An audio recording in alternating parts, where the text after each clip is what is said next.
Okay.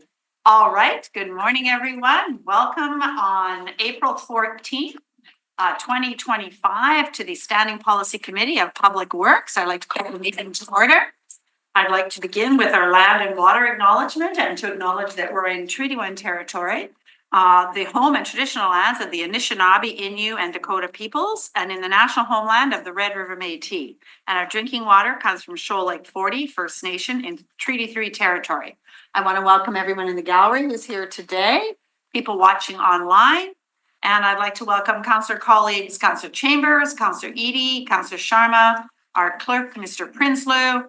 We've got a bunch of public service people here who will come up at various times. We'll introduce them. And I guess I'd like to call for a motion for approval of the minutes of the last meeting. So moved. Councillor Chambers, all in favor? Carried. Okay. Well, I guess, Mr. Clerk, we'll start with our delegations, if that's okay. Yes, first we have Councillor Mays, who's to present on no parking on St. Mary's Road between Fermor Avenue and Abenoji-Michana, which is report 6 on our agenda today.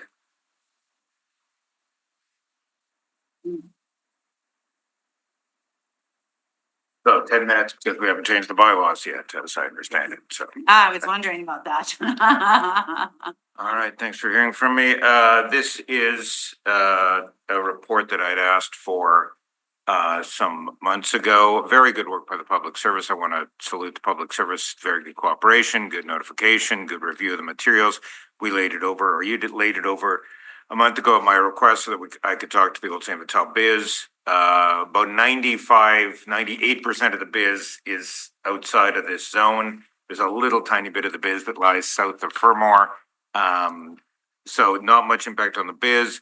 The one issue, though, that I did want to raise, which I've raised with the staff, who've been very cooperative, very productive. Again, I want to salute Mr. Patman and the other folks who've done this study. Recommendation number 6, I believe it is, talks about reviewing no stopping and no parking restrictions north of Fermor. That is the biz zone. They had some concerns about that. So I think the wording that will be coming that I would support would be public service be directed to review the, and then the change. So public service be directed to review the peak period no stopping restrictions, et cetera, north of Fermor. So not taking a look at all the no parking, just taking a look at right now the rush hour restrictions might be a half hour off. So you don't want to have somebody parked in the right lane when you're coming southbound at 5:30 in some places and 6 at other places. So hopefully we can get that cleaned up. This would certainly benefit people in my ward, certainly benefit people in Councillor Chambers' ward. It's a balancing act. People have asked for years to wipe out all the parking along St. Mary's and St. Anne's. And to quote somebody from the biz several years ago, we're a place to drive to, we're not a place to drive through. So the people in the biz zone want some on-street parking. So this was a good attempt to balance that. And it came about a firefighter in my ward taking a picture from the truck saying, look, here's what I face if I'm coming north on St. Mary's. There's one car parked in the right-hand lane and we're all the way backed up in the second lane. I can't get right on Fermor to the emergency because there's one car stopped there. So this seems to be a good balance for rush hour traffic and for emergency vehicles, while also respecting the needs of businesses in the biz. So again, thanks to the public service and happy to take any questions. No, pretty clear. Very We good. laid it over. Oh, wait, Councillor Chambers might have one. Sorry about that. So just looking at the how the public service has this set up, does it, and I drive that route fairly frequently, and I noticed that there are some businesses located along there. There's a lot of multifamily residential because it is a transit corridor. But would these changes have any impact or impact to the parking ratios that may have been suggested during all of this development? Well, there's not much new development other than smallish multifamily. I mean, there's the occasional on St. Mary's. There will be one 10-story apartment building going in next door to where the French church is, but a a lot of the places near Moore, for example, there's an extra lane, and none of that's being affected. So you'll still be able to park near St. Vital Road, you'll still be able to park near Moore. The point of the exercise was, look, where it narrows to 2 lanes north, 2 lanes south, can we clean that up a bit? And I think this is an attempt to do that. So there are a handful of businesses certainly that would be affected, but they mostly have their own parking lots. Tim Hortons, for example, notionally might be affected by this, but they have their own parking lot.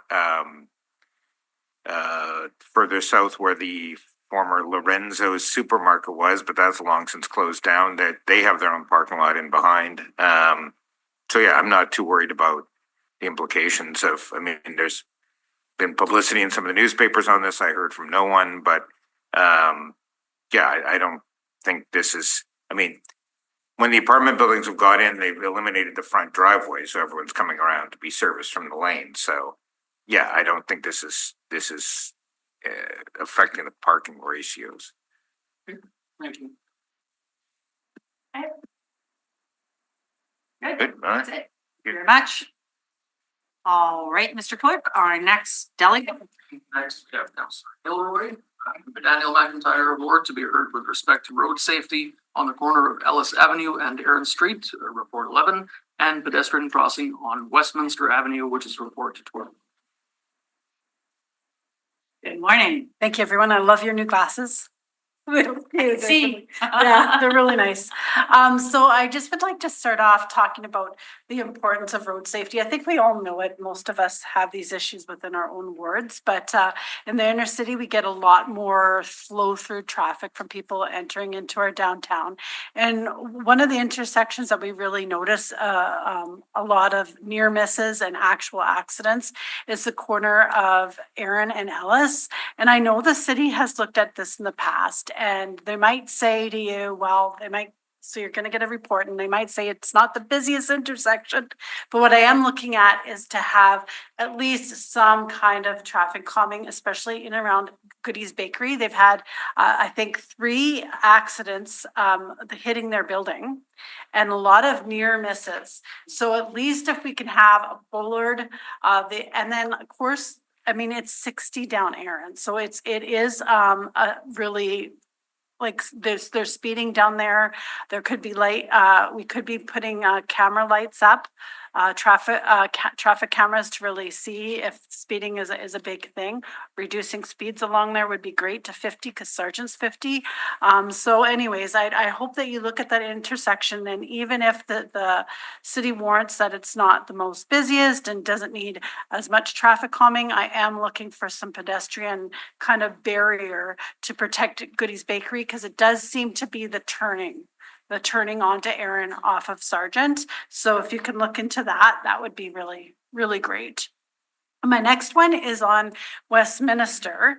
And so I've also asked for this a while back, and nothing's really been done. And I think that the changes on the Westminster bike lane, I think the city really wanted to see how those changes impacted and maybe slow down the traffic. There's been lots, and then we had COVID, and now there's been lots of changes in the area with Wolseley becoming a greenway. And so traffic has really been very amped up on Westminster because of the greenway. And we have so many schools within there. Where I'm looking at putting a pedestrian crossing of some sort that's lighted and a 4-way kind of to make it a 4-way stop is on Ethelbert, but I'm open to that being another street over, because I don't know what our parameters are between different intersections, because I know Arlington, I don't know how far Arlington is away, so I am open to it. But right at that intersection is a Montessori school, and then of course going down to Wolseley, you have 2 schools that people frequently got to cross Westminster to go to. So I'm really hoping we can do something, and maybe ask the public services. I thought there was going to be funding within that pedestrian strategy to help calm some of the traffic in there. So there might actually be money left over from the Westminster the Westminster to downtown network that could maybe help pay for some of the costs, so you can maybe check in with them. But I do think that this is a highly, not only is it high traffic volumes that we're seeing now, but it's a lot of people walk in and around that neighborhood. So they're walking their kids to school, they're not driving them. So connecting them across the street, Westminster safely is really important. So I just. So wanted to what's highlight- there right now? Like, So there's nothing, there is some four-way stops, but people just, because they're sporadic, like I wish that we had four-way stops all along there to make people stop all along. And there's also, Councillor Lux, there's kind of a turn. Yes, So it's a very awkward kind of area and people don't always see the pedestrians because of that awkward turn. So I'm looking for some safety measures. What can we do? I'm thinking of a lighted crossway. Arlington has a four-way stop that actually has blinking lights. And I thought that that would be kind of helpful because it would force the traffic to stop and allow. I'm worried if we just put a crosswalk, it won't do what I'm hoping to do, which is making the traffic, because we have so many cars on that street, making them stop in order for people to cross. so with the, are you done? Yeah. With the Greenway, did it not kind of like reduce some of the traffic flow on Westminster? No, because it reduces it on Woolsey, right? So now that traffic has to kind of Oh, yeah, flow right. someplace, and they, Oh, yeah, okay, so yes, it was the Greenways on Wolseley, correct, and so it sort of punted it over a bit. right, punted it over to the other Yeah. block. And we still have that cycling network there. So it's we're seeing a huge increases. And of course, the area's really shifted and changed since the Greenway. And then we're getting the bus coming down Arlington now as well. So how this traffic is gonna flow, we just don't know. I'm just looking for a safe way to get people across Westminster. And it's sort of an odd intersection. Are you open to a different intersection? I am open, so I'm not, it's just. Why did you pick that one? I picked that one because there's an actual Montessori school right at that location. Right. And then I thought it could, even if it was on the other side of the street from the school, it might be far enough away from the Arlington stop, but that's why I chose it. But I'm open. I just really want a safer place to people to cross in along that little stretch. Right. I would imagine as part of the study of Wolseley, they're still probably studying what's the fallout or what's the big picture impact, right? Well, it was my understanding that after they put in the cycling network Mhm. on Westminster, Mhm. that they were gonna study the community in and around. And so that's why I think that there's money left over. Now, since then, there was lots of changes with COVID happened, the Greenway happened on Wolseley. So, yeah, I don't know where they are with that. It would be really nice to kind of do that work again, because now that the Greenway's gonna be in for a while, it has really changed the traffic patterns, and it could use a study in and around there for sure. Sounds like another agenda item, got had enough where the traffic patterns move. Yeah. Okay, so a question on your goodies one, and then we'll ask the committee. I just have one more question. Sure. So I'm just thinking of all the bollards that I see around town that are in different locations. Did you talk to goodies? Like to Yep. see if they're willing to put the Oh, yeah, bollards? they've been asking for it. They'd be Okay, very. but are they willing to pay for the bollards to protect their business? Well, I haven't asked them that. Right. I'd have to go back to ask them that, but Right. hopefully, Right. I would hope that the city would do that, I guess. Well, I think of one on Route 90 over in River Heights there. You Right. come over the St. James Bridge, there's a corner and there's a fence that always gets taken out. Anyways, okay, well, we'll ask the department and Okay. see what they have to say. Any questions here, Councillor Chambers? Just, can I, Yes. I always thought the city covered those costs. Is that not Yeah. true? Yeah, I don't know, like, I look at some Okay. businesses that I'm just thinking of some that I'm assuming they did because it's right against their building, like but these are in shopping malls, that have put them in. 'Cause Okay. anyways. The ones that that I Right. remember is the city covering Yeah, those yeah, costs, so, yeah, yeah. yeah. Okay, well, let's see where it goes. Okay, Okay, perfect. Councillor Chambers? Yeah, you had mentioned potentially a speed reduction.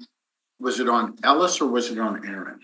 On Aaron, I think the speed on Ellis and Sargent is 50, where the speed on Aaron and Wall is 60. So if we change Aaron or consideration was given to reducing speed on Aaron, we would have to do Wall as well.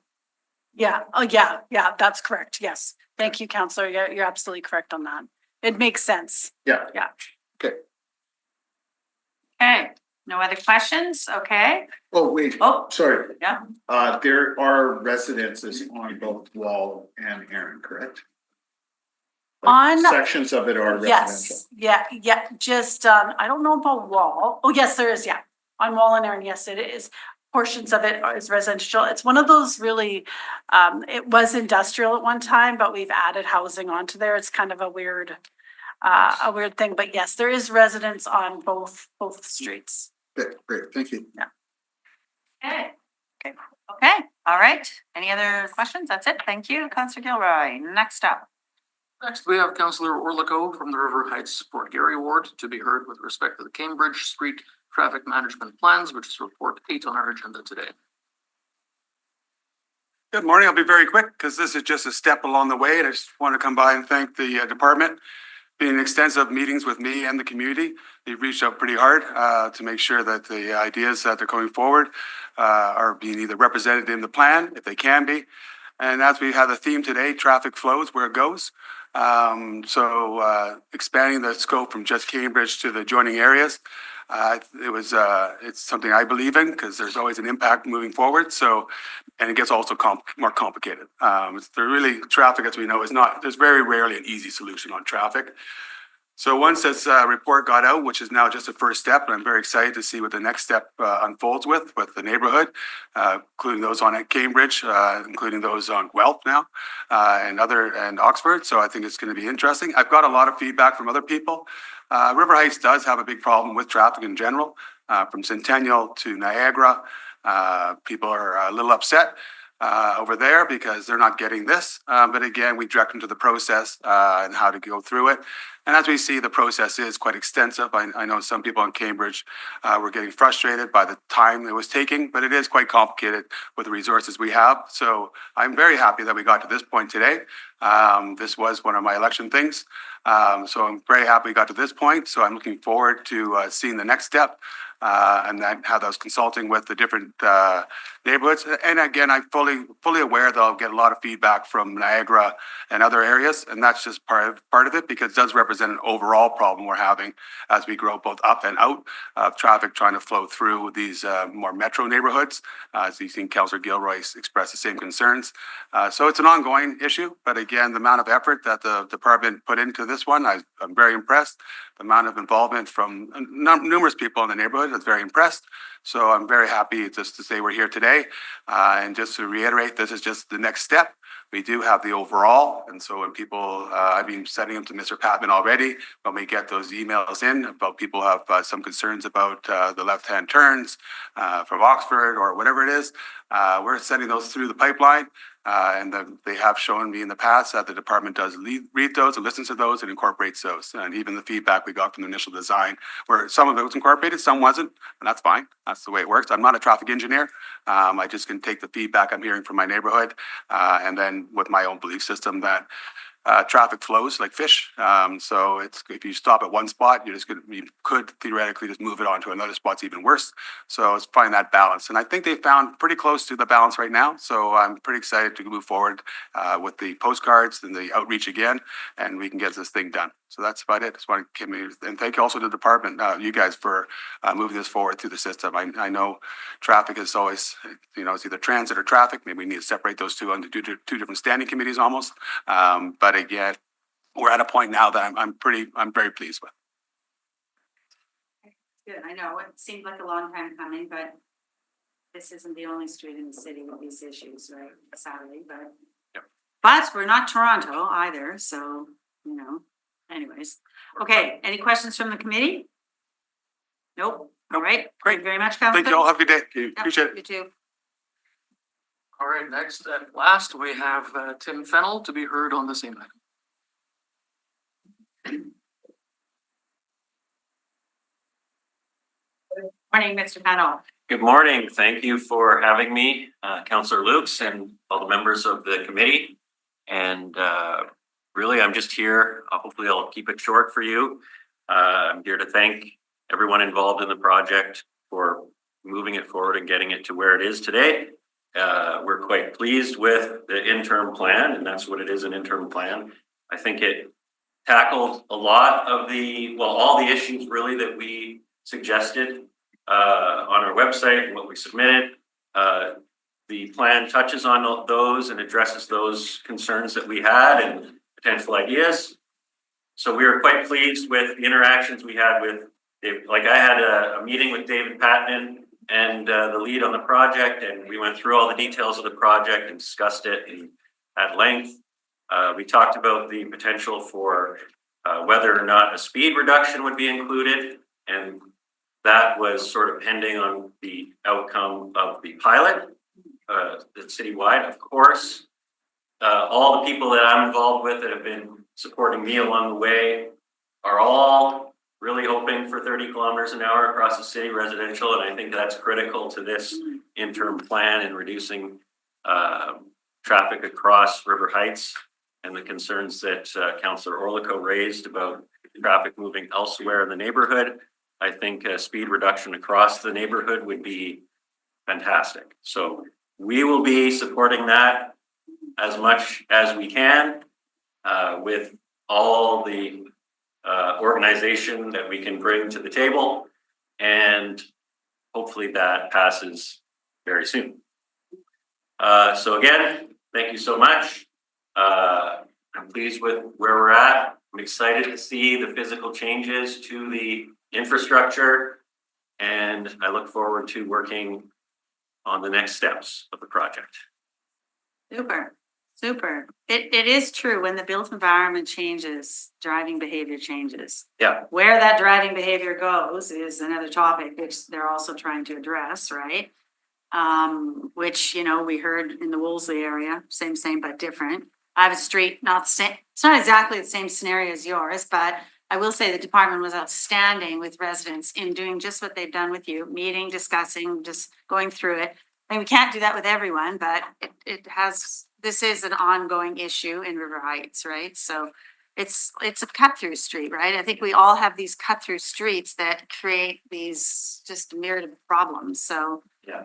Okay, And I think this also, we managed to find sort of a middle ground of like, we don't have to have a big multi-year study yeah, to have something Yeah, that yeah. moves the needle toward like Vision Zero. I think yeah, there is a middle ground where we can spend a certain amount of money that gets it done quickly, and then we can think about long-term, you know, as we can plan for bigger budget items and integrating it with a transit plan or other sorts of bike infrastructure, for example. So I think this really gets us to a place where it's like, it solves the problem to a degree, and then we can monitor and use new information about, well, how did the neighborhood respond to this, right?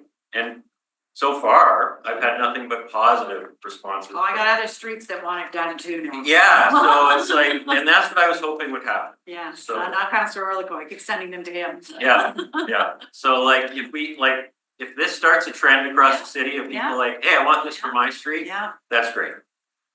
well, I encourage you to go on the City of Winnipeg's Facebook page and see the commentary on changing a speed limit down 10 kilometers Yeah. on Waverly. Yeah. That went from 60, 70, 80, 60, 70, whatever, it was a mishmash. Mhm. There is a passion out there with speed, right? So I expect our 30, 40K report to come forward to the May agenda.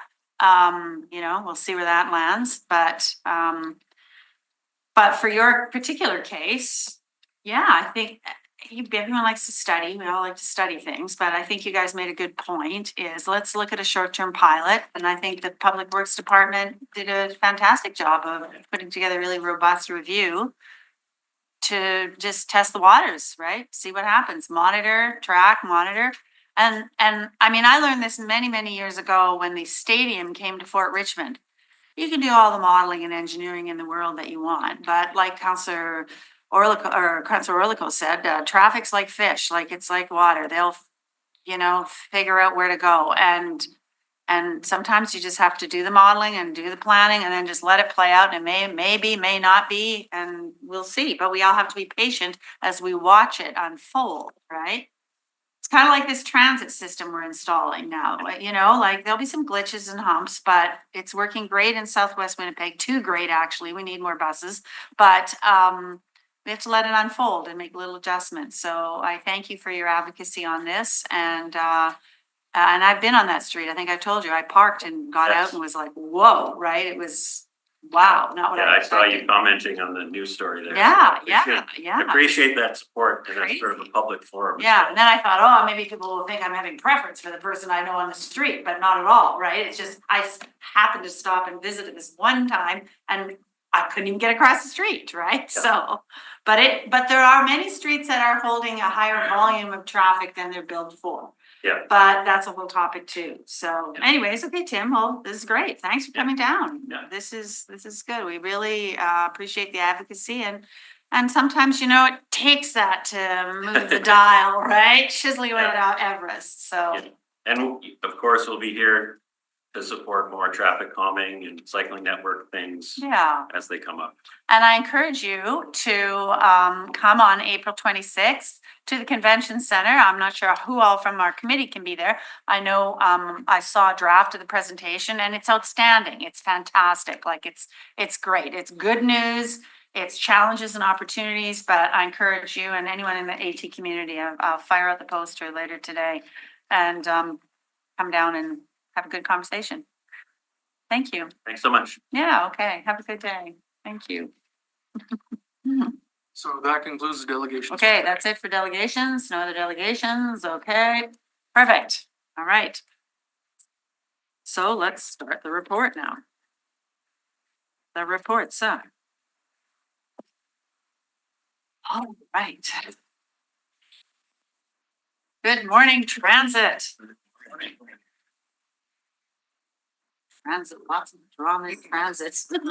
Hopefully not. Good job. Good drama. Well, I don't know. Are you coming to the finance committee? Who's coming to the finance committee on that drama? Yeah, lots happening. So lots of signs all over. Okay, all right. Shall we start? Sure, we have our Winnipeg Transit Annual Service Planning Process Report. We've got Kevin Sturgeon here, our Senior Planner and Project Manager, and Bjorn Radstrom, our Manager of Service Development. And Kevin is going to start us off presenting the report. Morning. So on June 29th of this year, we will be launching a new transit network called the Primary Transit Network and its feeder routes. Along with this change, we're proposing, as directed by council, to formalize an annual service planning process. The new network is more conducive to this type of process. Part of the reason we're making the change to the new network is to really untangle a complicated web of routes that have developed organically over time and create a system that's better able to adapt change with the city. And so formalizing the process of adaptation and change is an important part of the transition to the new network. So the report today includes two documents. One is the service planning process. The other, which is Appendix A. Appendix B, the other is service evaluation standards. And so in the new transit network, there are 8 classifications of service that each have different goals. The goal of a rapid transit line is not the same as the goal of a community route or on request service. And so they each have different evaluation standards to define their levels of success. So from time to time, we get requests from councilors, from the public, from bus operators, or through our ongoing planning processes, we learn insights about routes, and those generate requests for changes in some form to the service. They often include extending to new geographical areas. We've had a few of those come up recently, but it could also include new routes to go in different directions from areas that already have service to somewhere else. It could include changing the frequency and capacity in cases where there's not enough or too much capacity on a route. Or it could include changing the times of day or days of the week that the service operates. So each type of service request would in general require some form of funding, most often operating funding, sometimes capital funding. The capital funding could be for new buses in the case of more service in peak periods, or it could be for new bus stop infrastructure in the case of service to new areas, or it could be for different amenities that are, or operational infrastructure like bus loops, for example, that would be required to go on with service extensions. So that is separate from an infrastructure planning process in the sense that we would be looking at operating impacts primarily, with capital impacts as sort of secondary to that. So each year we will develop service plan with the different types of service extension projects prioritized first among themselves within the same categories, and then our recommended allocation by category. Council would determine the level of funding available and finalize the decision on which type of priority to implement in the following year. The planning process itself would span 3 calendar years from the preparation year and plan year where it's presented, and then the implementation year where we would implement whatever was approved in the budget between the plan year and implementation year. And so with that concludes my report. Okay, questions? Kevin, can you explain, give an example of a new neighborhood? There's one in mind, there's others across the city. How does it feed into this process? Yeah, so recently we expanded service in the Northwest. There's still another neighborhood in the Northwest, Highland Point, that doesn't have service. There's also a neighborhood west of the perimeter that currently doesn't have service. And there's other more semi-rural areas that don't have service, and maybe they don't warrant it at this time either. But as the city continues to grow, more and more development happens toward the edges, and they don't have service. So that's one type of service extension project. Another type would. But how does that feed into this? It's because there's parallel reports that we just passed recently on the Red River. Specifically, she wants to know. On the Red River exhibition So online, so we have parallel reports coming. how do those Take it through specific this reports process. feed in? What Okay. can we expect? The two, or actually 3 reports on the docket right now would not feed into this process because this process doesn't, or the first annual service plan wouldn't be delivered until 2027. So with the new network launching in 2025 and this year in June, we would collect 4 seasons of data. We operate on seasonal service changes. So we'll exclude the summer of 2025 because it'll be very transitional. The next 4 seasons or the next 1 year of data, we would prepare the report then in late 2026 for presentation in 2027. So under this formalized annual planning process, we would be looking at extensions to new neighborhoods generally, but for the 3 that are currently on the table, we'll be reporting back this year, and so they would remain in the current system, not this. Yeah, there's a parallel process going on. They'll remain in their own system. Then you've got this go forward that we're going to use for future extensions. That's one project, If this process were already implemented and underway, yes. then those other requests, They would have been in here. rather than dealing with them individually and reporting back to them individually, we would have considered them all together as part of this process. Yes. Done all the same evaluations and determined the same costs and resource requirements. but then like Kevin was saying, rank them against each other, because those three really are extensions to neighborhoods. So we'd say out of those extensions to new neighborhoods, here's the priority, but then we have to take the different categories and put them together and figure out. Thank you. So there's Highland Point, there's Red River Exhibition. What is the third? A connection from Charleswood to Lincoln Woods. Oh, that's with the, is that the? Primarily motivated by Shaftesbury High School and Oak Park Collegiate. Right. Okay. Any other questions? Okay, so, this, Appendix B, Service Evaluation Standards is fantastic. Like, it's fantastic because also, like, honestly, like, I think if I'm gonna have my EA chop out some of these charts and paste them on the wall when she gets calls, because you've got the frequency, the direct, you've got the service type, the everything, like, it's fantastic. So I would think you would be using these criteria, maybe not in the official method, but when you look through these three coming up, right? Also, like you've hammered this out. You worked with a consultant. I see that you're doing some advertising for him in the report, which is interesting. But I think that's excellent, the service evaluation standards.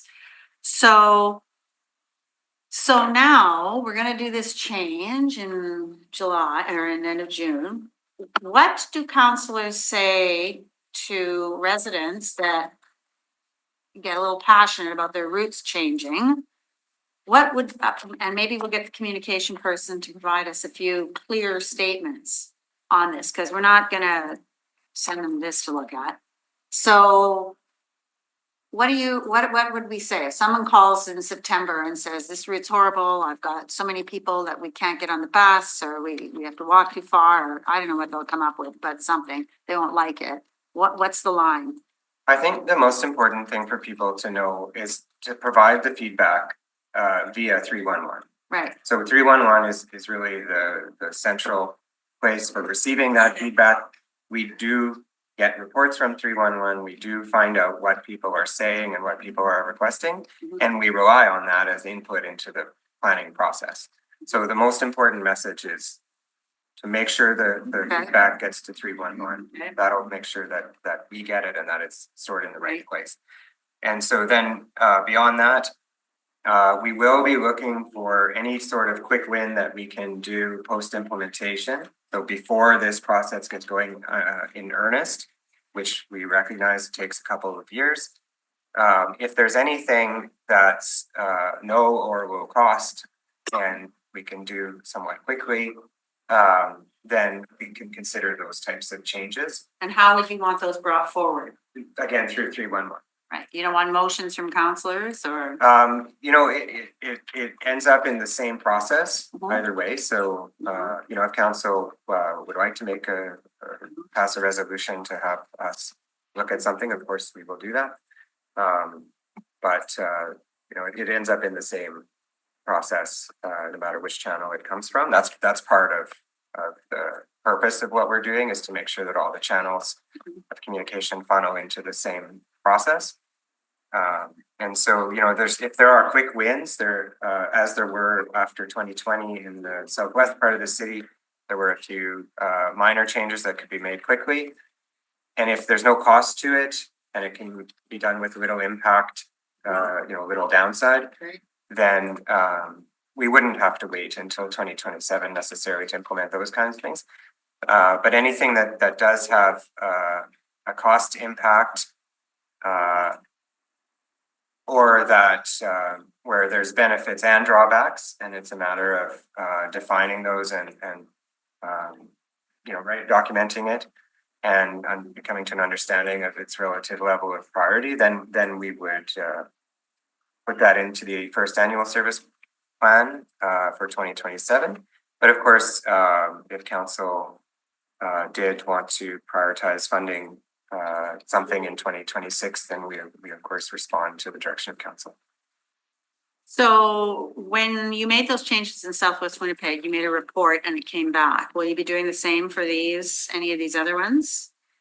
So for the three that are on the docket Well, for sure. now, we'll be bringing a But these were the report. minor tweaks, right? We extended to a roundabout, Yeah, so for feeder route changes, standing policy committee approval and remains required, so there would still be a report to the standing policy committee.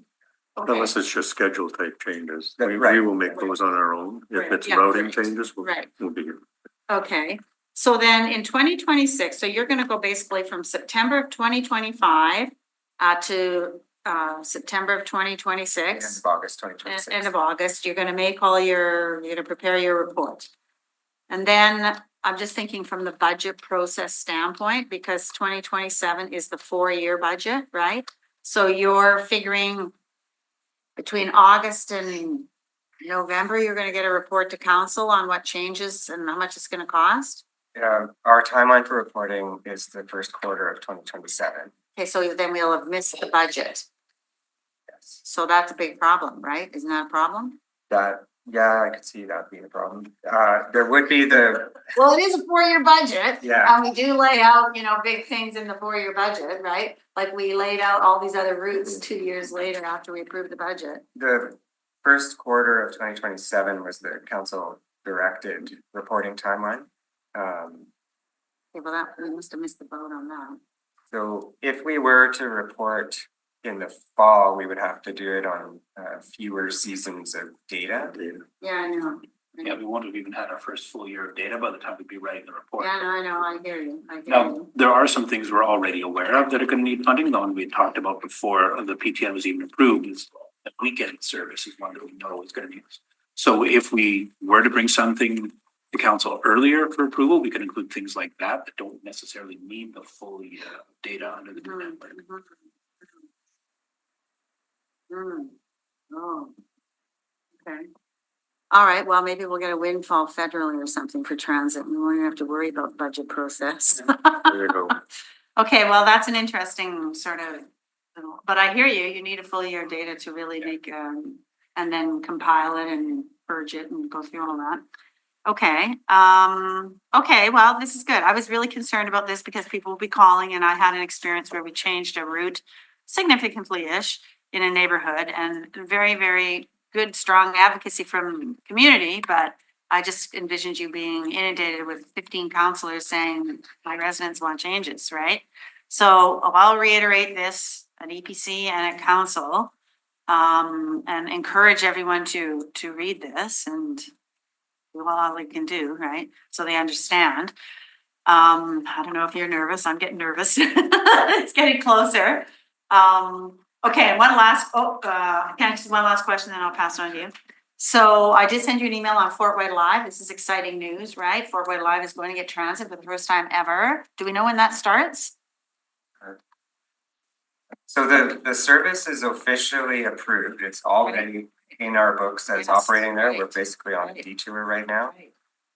So there's no more approval steps or changes to schedules or anything. Just once they open the Once they open. loop, then the bus will go into the loop. Okay, okay. Counselor Chambers. Yeah, so what is the threshold for change? Like where residents, we change over the system and some residents are not happy in the sense of,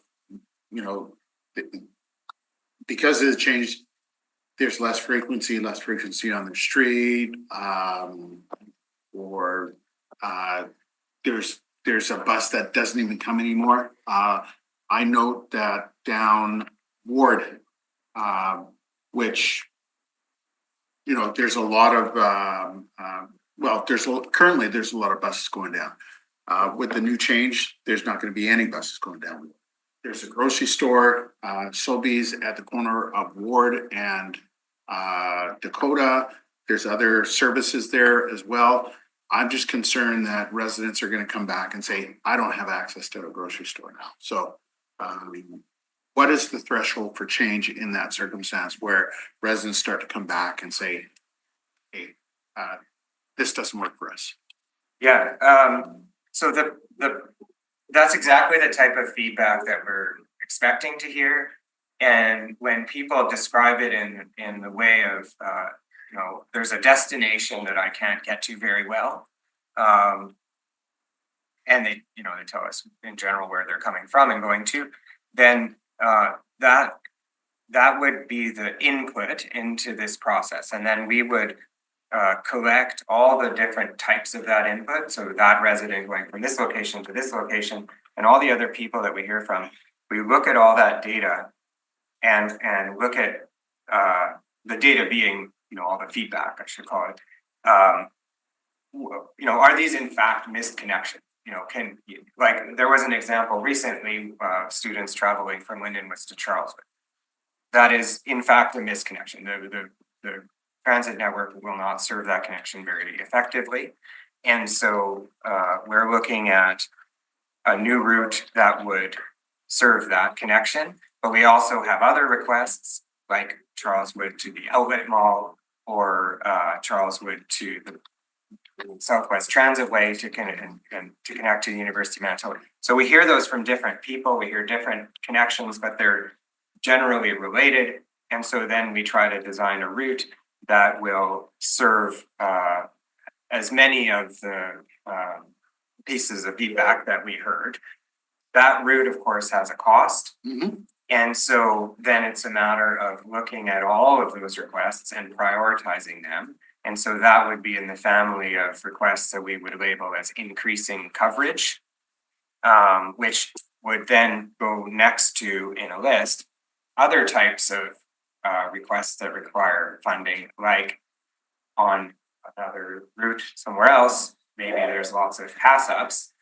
And so the frequency needs to be higher to carry more people. And maybe the cost of those two things is similar. And so, we would bring a recommendation to council that says, well, the pros and cons of this one are that it increases, or the pros are that it increases the connectivity and the coverage. The cons are, a cost. The other one maybe has a similar cost, but more revenue potential, since it's serving such a busy So place. would you default to that, or would you start with maybe on-demand services and evaluate that, or?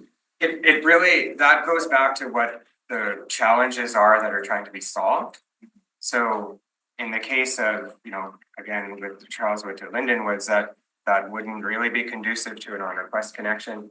But maybe if somebody was requesting service to a new subdivision at the edge of the city that was just being built, maybe on-request expansion would be the appropriate tool for that.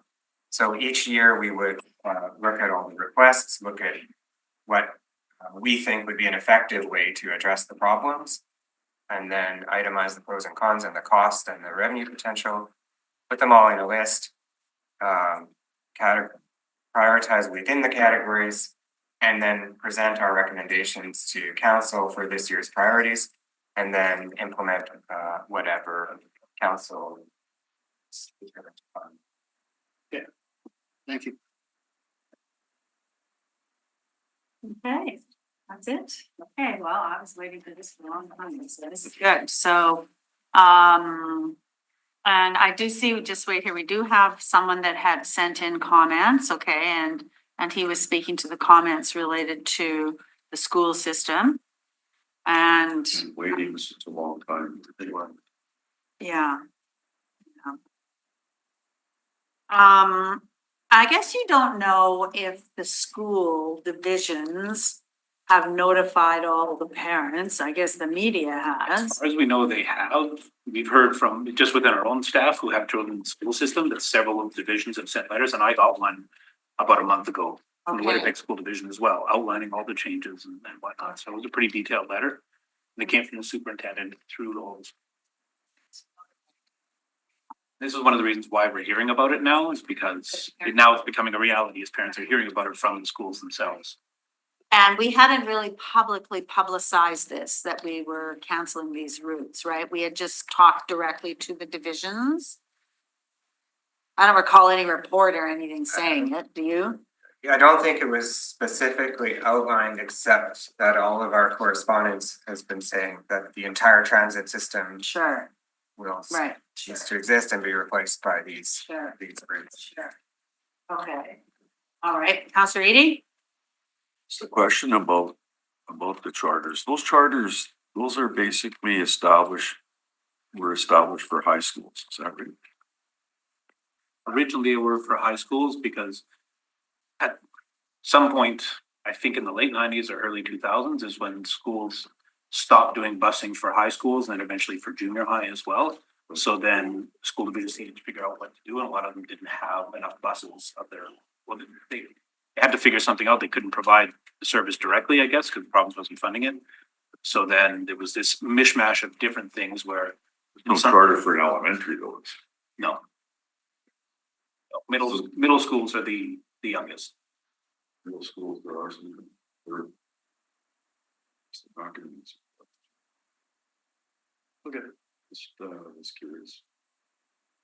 And then I guess any other updates related to, like, everything seems to be going good. I see signs up everywhere, right? That's good. That's a lot of work, signs up everywhere on bus stops. That's good. We've had a little trickling of inquiries and such, so. This is the thing that we do that was going to capture people's attention. Yeah, We can do as much advertising as I we know. want, Just just standing create promotion, when people see something physical change in their Yeah. neighborhood, that's when. Totally they agree. take notice. totally agree. So now we're getting lots of questions and comments and whatnot, and it's good. We want this now, not 2 days before launch for people who talk Yeah, about it. no, exactly. And at the end of the month, the schedules will be posted. You Right. can go into Navigo, so there'll be lots more inquiries then too, which is good. Encourage people to check.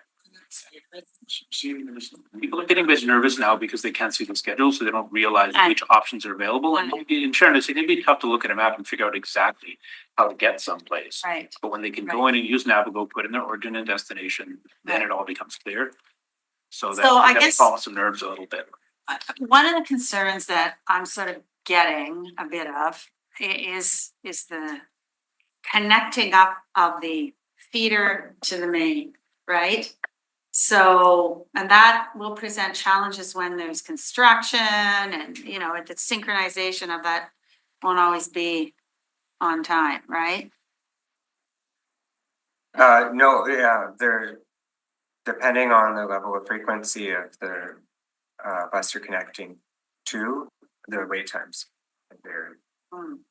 Mhm. I think people will, when you're connecting from a low frequency route to a high frequency route, it's less Yeah, concerning.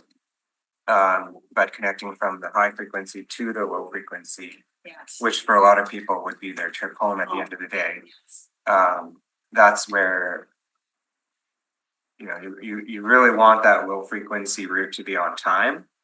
And so we have designed all of the feeder routes to avoid downtown, so that they can keep their schedule. And then with the high frequency route, for somebody's commute from downtown to home, that involves a transfer to a low frequency route. It's like in the Southwest that we've had 5 years. The low frequency route being on time is paramount. And I think people start to learn when they should be leaving to catch the high frequency bus that would connect them with a bit of leeway to their feeder route. So And this is something that we really proved out in the Southwest. Like, we have been operating it for 5 years. And what you're describing is not the major complaint that we get. I'm not going to deny that it happens. Yeah. In this. Yeah, there are a few little glitches, but, yeah. For the most part, those services are on time and people can make the transfers. But then maybe some of the tweaks we need to do, right? As Yeah. we saw in your area Yes, yes. with the lower frequency ones.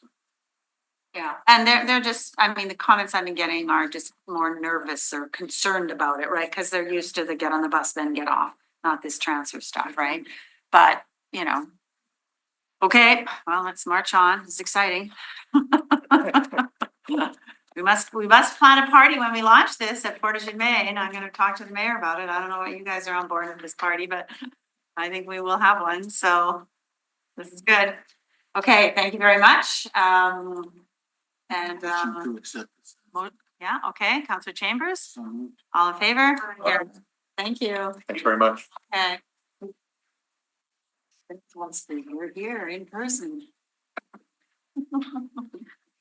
Sorry, me. Okay. All right. First is a Portage and Main update. Yes, we have Portage and Main verbal update, and did we have that other verbal update on the agenda too? Remember the other verbal update? On the agenda, but we can suspend the rules and we can hear from the department. Sure. Well, they may not be ready for it. I believe Mr. Patrick Oh, yes, okay, what was it on, verbal update on, something else? Oh, Maine and Essenwood, That's good. right. Okay, we'll start with Portage Maine, verbal update. Lots happening there. Yeah, as you can see, last month, I think we had hoarding at all four corners as of Friday, and over the weekend there, you can see a lot of the hoarding has been removed. So works visually, you can see what's been completed, where the barriers have been removed, the sidewalks have been poured. A lot of aesthetic work remaining though, right? It almost looks like it's almost complete, but when you look at all the little fine print there around those corners, there's definitely a lot more work yet to do.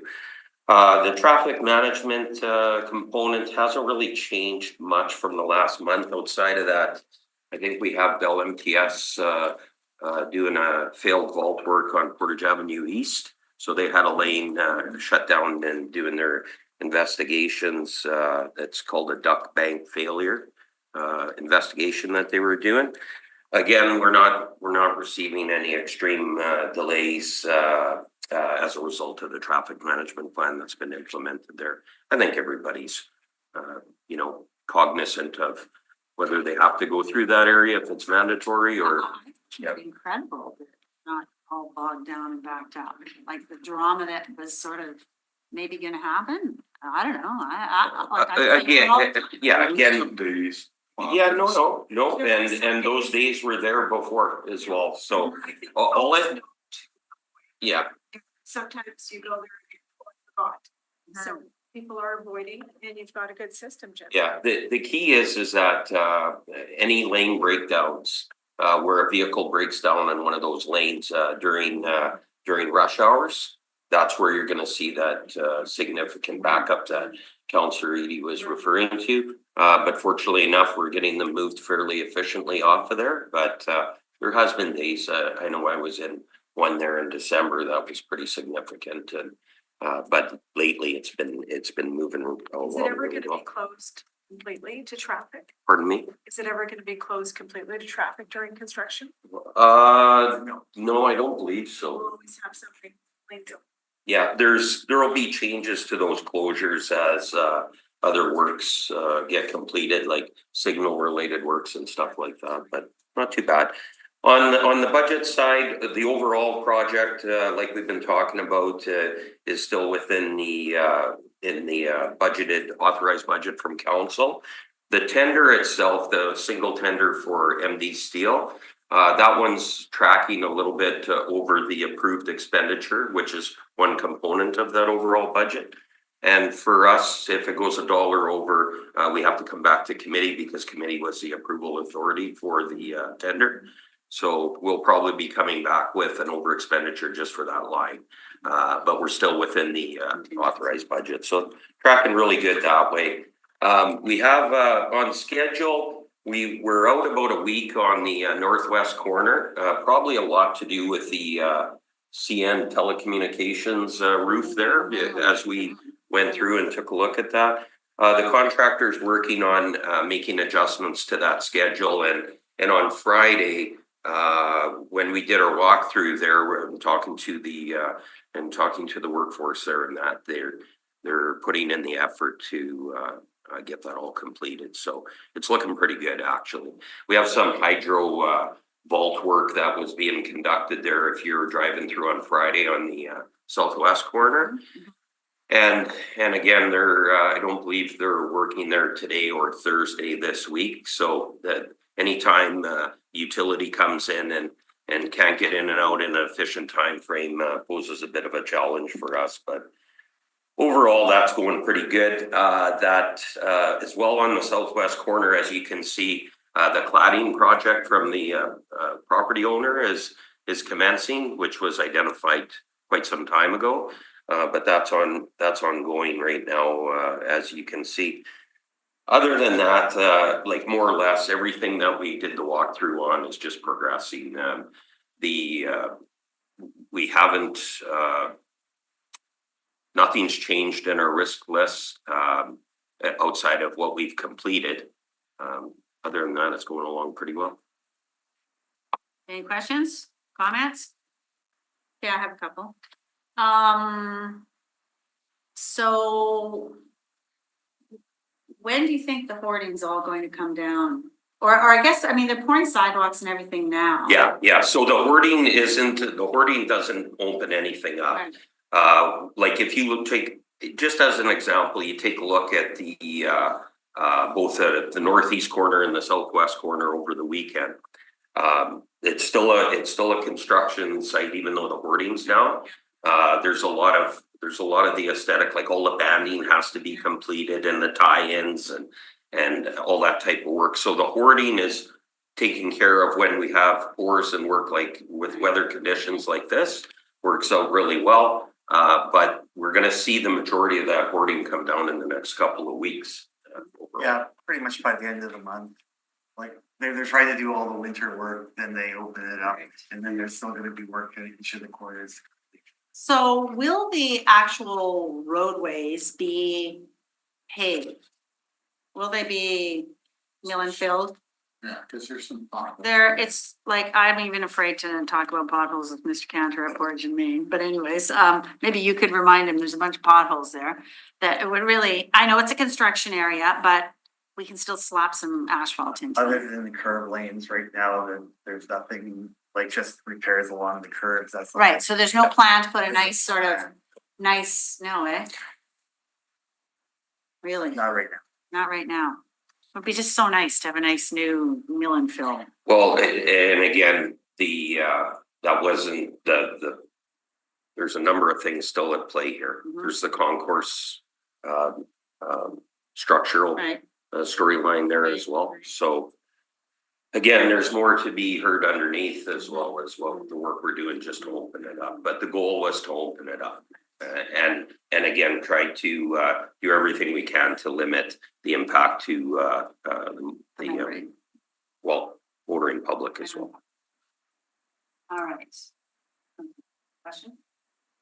Yeah. So just on that note, just so we're not drifting off too far on that, you have the whole re-envisioning Portage and Maine. This is the opening of Oh, Portage yeah, and Maine. no, we're not having. So it, again, as part of, that whole, Setting expectations. yeah, This is the bare minimum. this is what, Lights up. Yeah. Doing some paint on it, right? Okay, here's a question, and this might be a Mr. Patman question. There various pedestrian intersections receive various paint treatments. Almost identical intersections get different paint treatments for pedestrians, the lines that go across. yeah, we have, like, again, you brought this up every year that you think every intersection should be exactly the No. same. And, well, I'm going based on your comments or unless, in my opinion, IMO is something else, but that acronym, you use it quite often in your emails to me. And in that IMO, you had mentioned that previously, and I explained the storyline at Bison and Pembina, for example. So even though an intersection looks fairly consistent, they're not treated exactly the same. Actually, I have Well, my understanding is you don't have a policy on how painting is done on different intersections. And I forget the storyline on Bison, and we'll talk about it, yeah, but. that's something that I've got But some I'd like to information talk for you. about painting up Portage and Maine and understanding how it's gonna be painted up. For pedestrians, is it just gonna be lines? Is it gonna get the crossing? The rectangles like Corridon has, like what's it gonna get at Portage and Maine? Well, we had asked after our last meeting there for that traffic management plan of road safety, so to speak, and how that crossing would look and feel. So we're still working on that. The aesthetic part of it. You're saying we talked about this? Yeah. About Portage and Maine painting? It was on road safety. It was a little bit of, remember, we had the discussion where we're talking about you were gonna be a crossing guard and I had mentioned, well, the reason, I'm just trying to trigger your memory. And then I said that we had talked to put that information towards Amanda Pushka and Greg Blatz and them to identify how we were opening it and what it would look like. I don't remember the time Yeah. Portage and Maine, but that's fine. At least we're talking about it now. Okay, so we don't know yet how it's gonna be painted up is what. I don't know if we have the final design, the drawings, no. Okay, that would be good to hear at one of these updates, how it's gonna be. painted Yeah. up. And from the standpoint of bollards, right, because it is very open, there's a lot of glass buildings there now. We're not putting in any bollards, right? We Well, we are- in the corner, it's related to the fact that we're over top of the concourse. And there's a section where trucks can't go because they would punch a hole through the slab. So that's where we're putting bollards, Just on one Yeah. corner or just in one corner, just for that reason. which corner? Northwest. Yeah, northwest, Yeah. correct.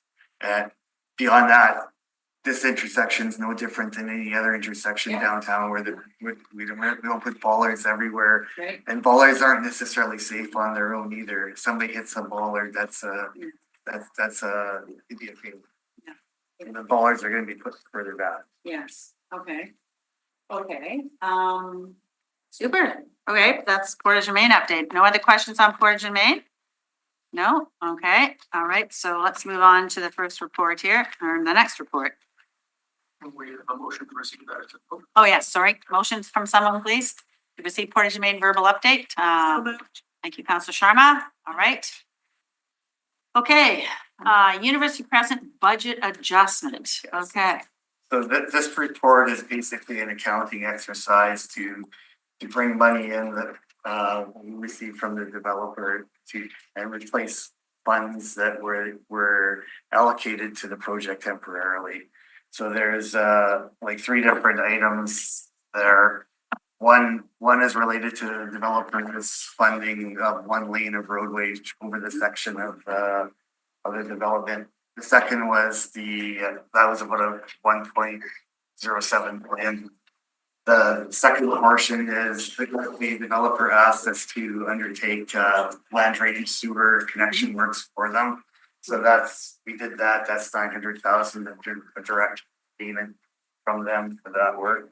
And then there's net proceeds from a land transfer of about $200,000. Okay. So while we're on this one then, okay, this is good. So while we're on this one, I'll ask a couple questions. I see that notification has gone out that work's gonna start up again. 88. And this is who's doing it? The developer or the city? The city's doing the work. He started the contract last year. We awarded the contract Right. to JC Paving. They started doing some of the underground works, some of these sewer works. And now they'll be starting the paving, completing that work and starting up in the paving works as well. And we're in communication with the developer and coordinating works where there's connections to University Crescent. Okay, and are we working closely with the university and the bombers and all that entourage? Right, with the university and U of M developments at the moment. Not so much the bombers yet, it's a little bit early yet Yeah. for that, but they're aware of our work. Okay, and then I'm gonna want an update on the pathway, where we're at with that. I mean, that's part of the road. That's part of the road construction. yes. So people will be using that other Yeah. terrible one on the west side until the one on the east side is done. Correct. And how are you marking and separating the one on the east side? I believe there's separate materials. I think the AT path is asphalt and the sidewalk is concrete. But Right. I don't recall. the Is there a details. space in between or is there bollards Is or it anything? buffered or? It's not much, not buffered by much, just the normal. Right. So I forget what the speed limit is on there, but we might have, I don't know, we'll see how it is when it turns out, because a lot of people use it, right? And it is a bit of a drag strip.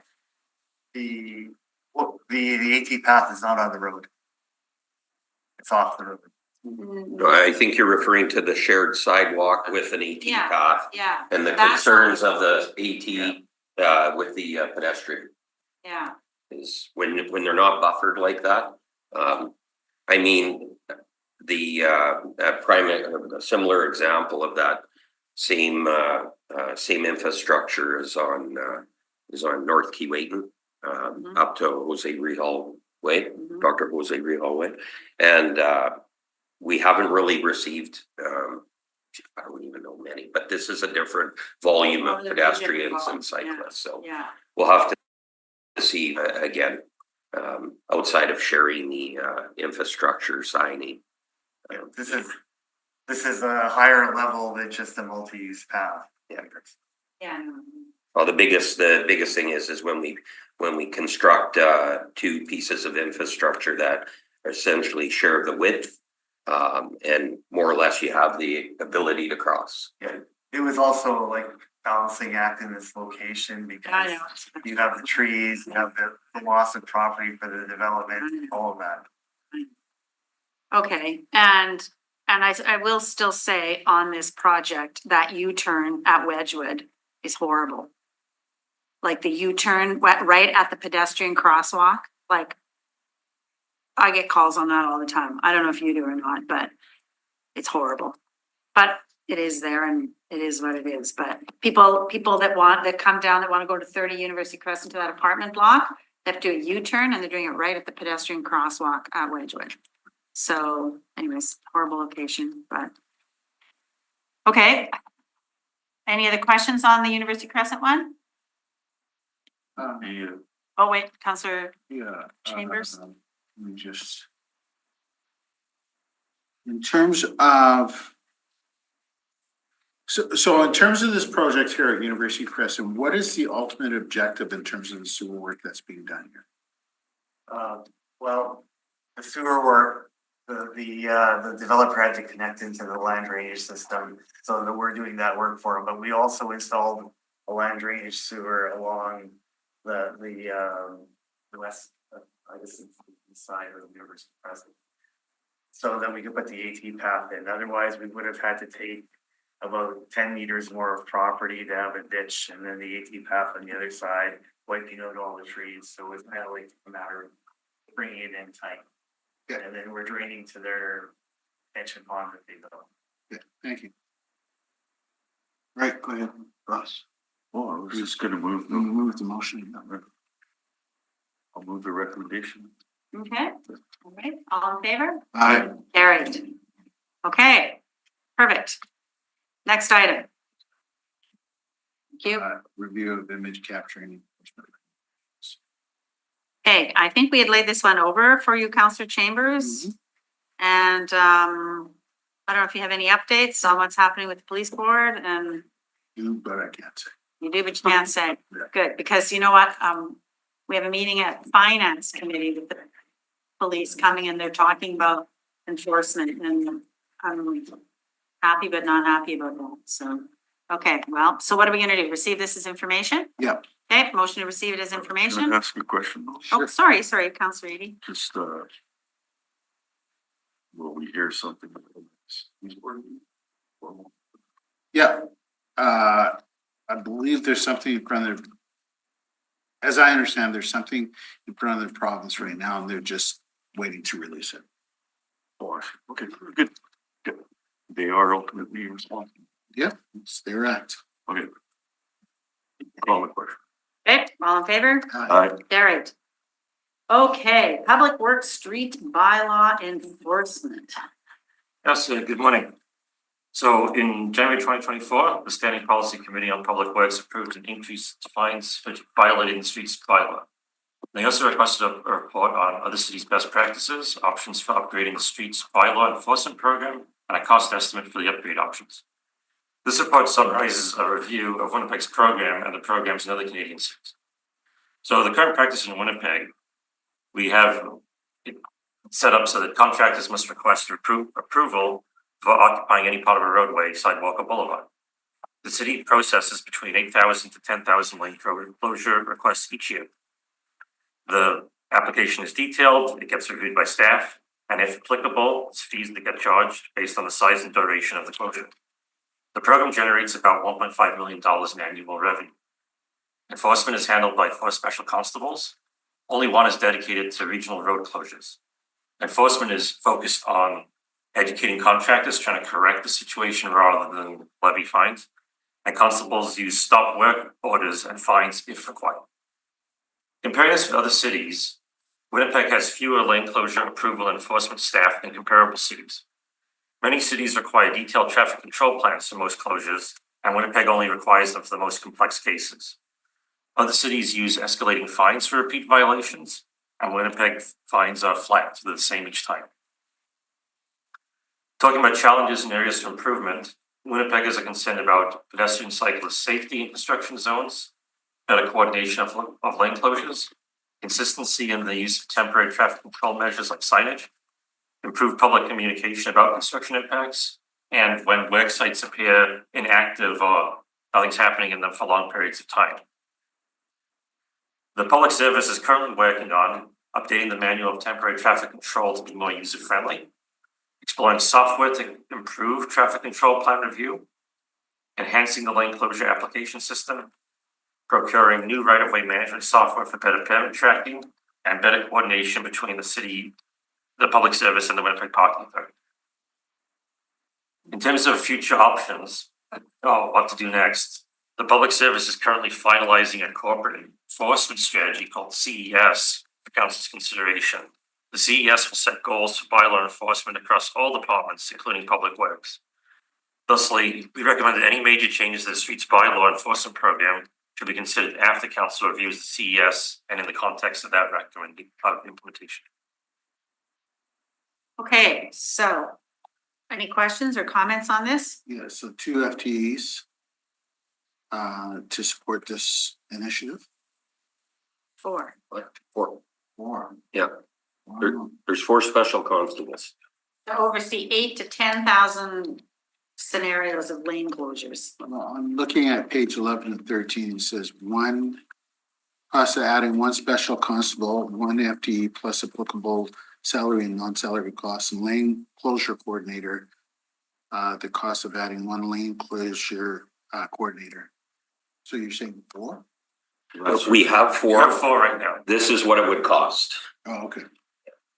So you're not adding? We're not recommending any additions at this time. We're just pointing out the costs of those particular FTEs. So there's a number, like, once again, when we have a motion to receive a report to for a committee, it's usually, I wouldn't say narrow looking, or it's a specific ask of a larger process. And so what David was trying to refer to is the larger process is the corporate enforcement strategy. So if we just looked at this separate of that, then we'd come up with all our own conclusions and needs and desires, and we would just be focusing on this service. We see the opportunity in the city as a whole to have a streamlined strategy, like a procedural strategy of how we address certain bylaws within the city. Some we're not going to be able to get away from. They're going to be separate of that, with fire and paramedics and stuff. But there is an opportunity as a city as a whole to create a consistent strategy with a set process of how we're going to address 80% of our bylaws. And then with that implementation of that strategy, then how are we going to look at the city as a whole for service and support? So unfortunately, there's a number of enforcement requests coming through the city in different means and committees. And so that's why we've tried to more or less say, hey, as a city, we need to look at this corporately, and the outcome of that corporate step will assist us in getting to a more improved, what we believe would be a more improved process. So this is standardizing. Yeah, probably the key with bylaw enforcement is that you have if we look across the city, we recognize corporately that it's inconsistent on how we manage a bylaw infraction. So for example, in our report, you can see a lot of maybe the continued education is emphasized more than the enforcement. Now, another department may look at it totally differently. And what we have to look at as a city is citizens of this city need an expectation of a consistent approach, so that when they don't have an address on the back of their garage in their back lane, that it's addressed no differently than any other bylaw infraction. So we're not coming in and immediately issuing tickets, that we're stepping ourselves through a 3-phase process. That'll be more well-defined and communicated through that strategic report. Where is that at? We have an update. There's a corporate enforcement strategy update. Or which committee is that? EPC? No, I think it must be community services. Community Or I don't know, maybe. Okay, we have one coming forth, an update. I apologize because I should know the date. Okay, but we've been working on this for years. Right? Well, yes and no. One of the things that is happening corporately and it does dovetail into a bit of the work that we're doing here on our streets is we go through audits, and audit makes recommendations, and at times the audit is a recommendation based on that, whatever that question that was asked. And we really, as a city, we really need to think and achieve what the elected officials want us to do. So overall, through individuals, all of yourselves and the other 11 councillors, you've wanted a consolidated, corporate bylaw enforcement. And to achieve that, there's a lot of work that has to happen in the grassroots to get us to that. It's not just, oh, let's have everybody report over to community services tomorrow and suddenly it's all better. That's the exact opposite of what you have to do to flesh all that out. Because we've had bylaws go in a number of different directions for decades. Councillor Eady? Just want to confirm that. We're looking at this because we want to improve customers. You're looking at Response to community concerns and so forth. Yeah, this was about this one here was more or less taking a look at the cross jurisdictional, what everybody else is doing. And so then some of the options to upgrade the existing program, which we want to really rely on the outcome of the corporate enforcement strategy. So that's where that ties in. And then as the FTEs identified, what's the cost to upgrade resources, right? If that's the route we go of adding net new, or else through the corporate enforcement strategy, we offer the opportunity to have other bylaw enforcement officers and other divisions the ability to serve streets as well. Yeah, I mean, it'd be great to see the big parking authority driving around and knowing how to do this and dealing with it. Well, they're out there all the time. To deal with it. But, and these signs do get legs at night and they do move around at night. I know. So- Yeah, it's rather unfortunate too with the even look on Friday. We're in a designated construction site at Portage in Maine, and there's an individual that's going for a job interview at 201 Portage, and she's in the construction site at the MMF because she didn't feel comfortable about going down under the concourse. So she decided to try and find a way to navigate herself through the construction site across Main Street. And so we ended up taking her to through to the circus there in the concourse and got her over to 201 Portage. So it's no matter what you sign and what's the concerns? She just didn't want to go. She's not comfortable going down there. She didn't say she was afraid. She just said she wasn't comfortable going underground. And so we told her that's the only option to get across, right? With safety in mind.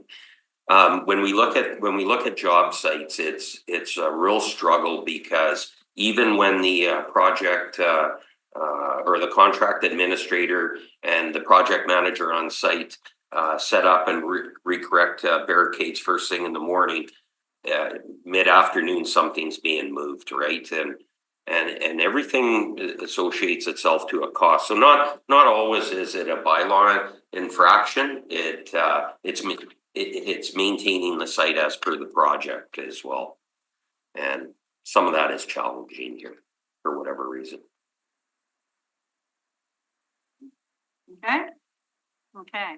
So when people call and they, wonder why, I get this a lot, why there's no signs from a sidewalk being closed, there's no signs or such, I think I'm gonna reach out to the Consulting Association and just ask them and ask the Manitoba Heavy Construction Association to remind their people to put up signs and the required. Well, signs. we have, like, our engineering group goes through that startup. They've already done that to start the season, and the notices and the communication and that.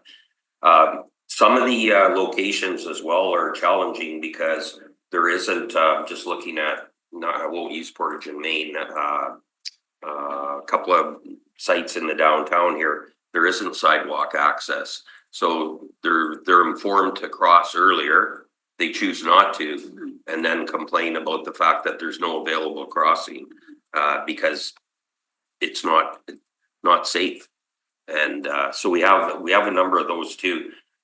And it's again, What did James agree? yeah. Okay. Yeah, there's and Rupert as well, just today, for example, but because it's entirely closed there at the museum. Okay, all right. Well, I think it's a good report. So, motion to receive the report? So moved. Councillor Chambers, all in favor? Aye. Okay, number 6 is Councillor Mays, no parking on St. Mary's Road between Fermor Avenue and Abinogi. So, you heard him in his presentation? Yeah, he was supportive of it, but he asked if we could make a modification to one of the recommendations to restrict the review to specific, the next review specifically to the peak periods. We have no objection to that. Okay, do we need to make an amendment to the report then? What's the Okay. wording we need to? Yeah, Let's bring up.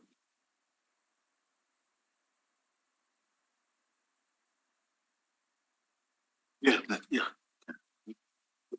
Yeah.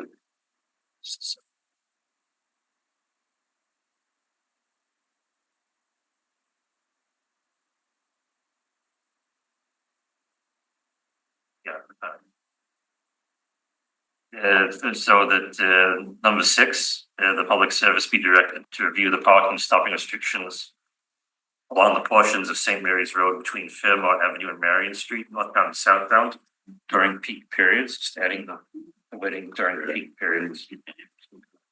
And report back in 150 days. Like that either. Yes.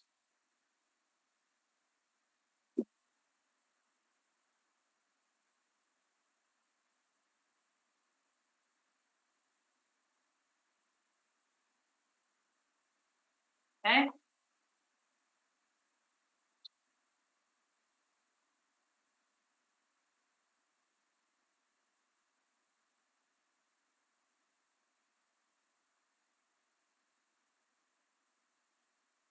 You read it to us? Yep, so the motion would be that the recommendation of the Winnipeg Public Service be concurred in with the following amendment in recommendation 6, add in quotations during peak periods, close quotations, after in quotations, open bracket, northbound and southbound, close bracket. And that's it. Okay, that's the motion. So moved. The amendment, all in favor? Aye. Carried. Okay. All right, now we're moving right along here to Item 7, traffic calming study on Route 8 Trapeze. East. So the public service was asked to investigate if additional traffic calming or safety measures would be warranted on Route 8 Trapeze. The existing traffic calming measures were installed more than 10 years ago. The changes were based on a previous traffic calming program. Any further investigation would need to go through the new council approved traffic calming program. Public service staff and transportation are going to contact the ward council to start a petition. This will be the next step in the approval process. Now, we need, so I concur in that recommendation. Okay, all right, all in favor? Aye. Carried. All right, Cambridge.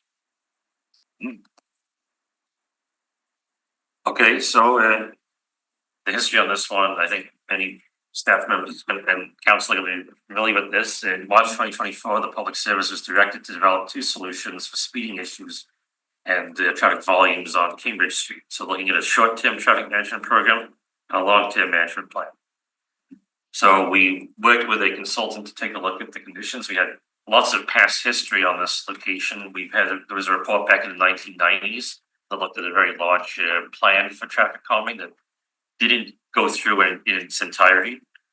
But taking a look at this, and we came up with a plan that includes speed humps, traffic calming cabs, and 10 restrictions. The public service anticipates these changes should reduce vehicle speeds and traffic volumes. They should also minimize negative impacts on neighboring streets.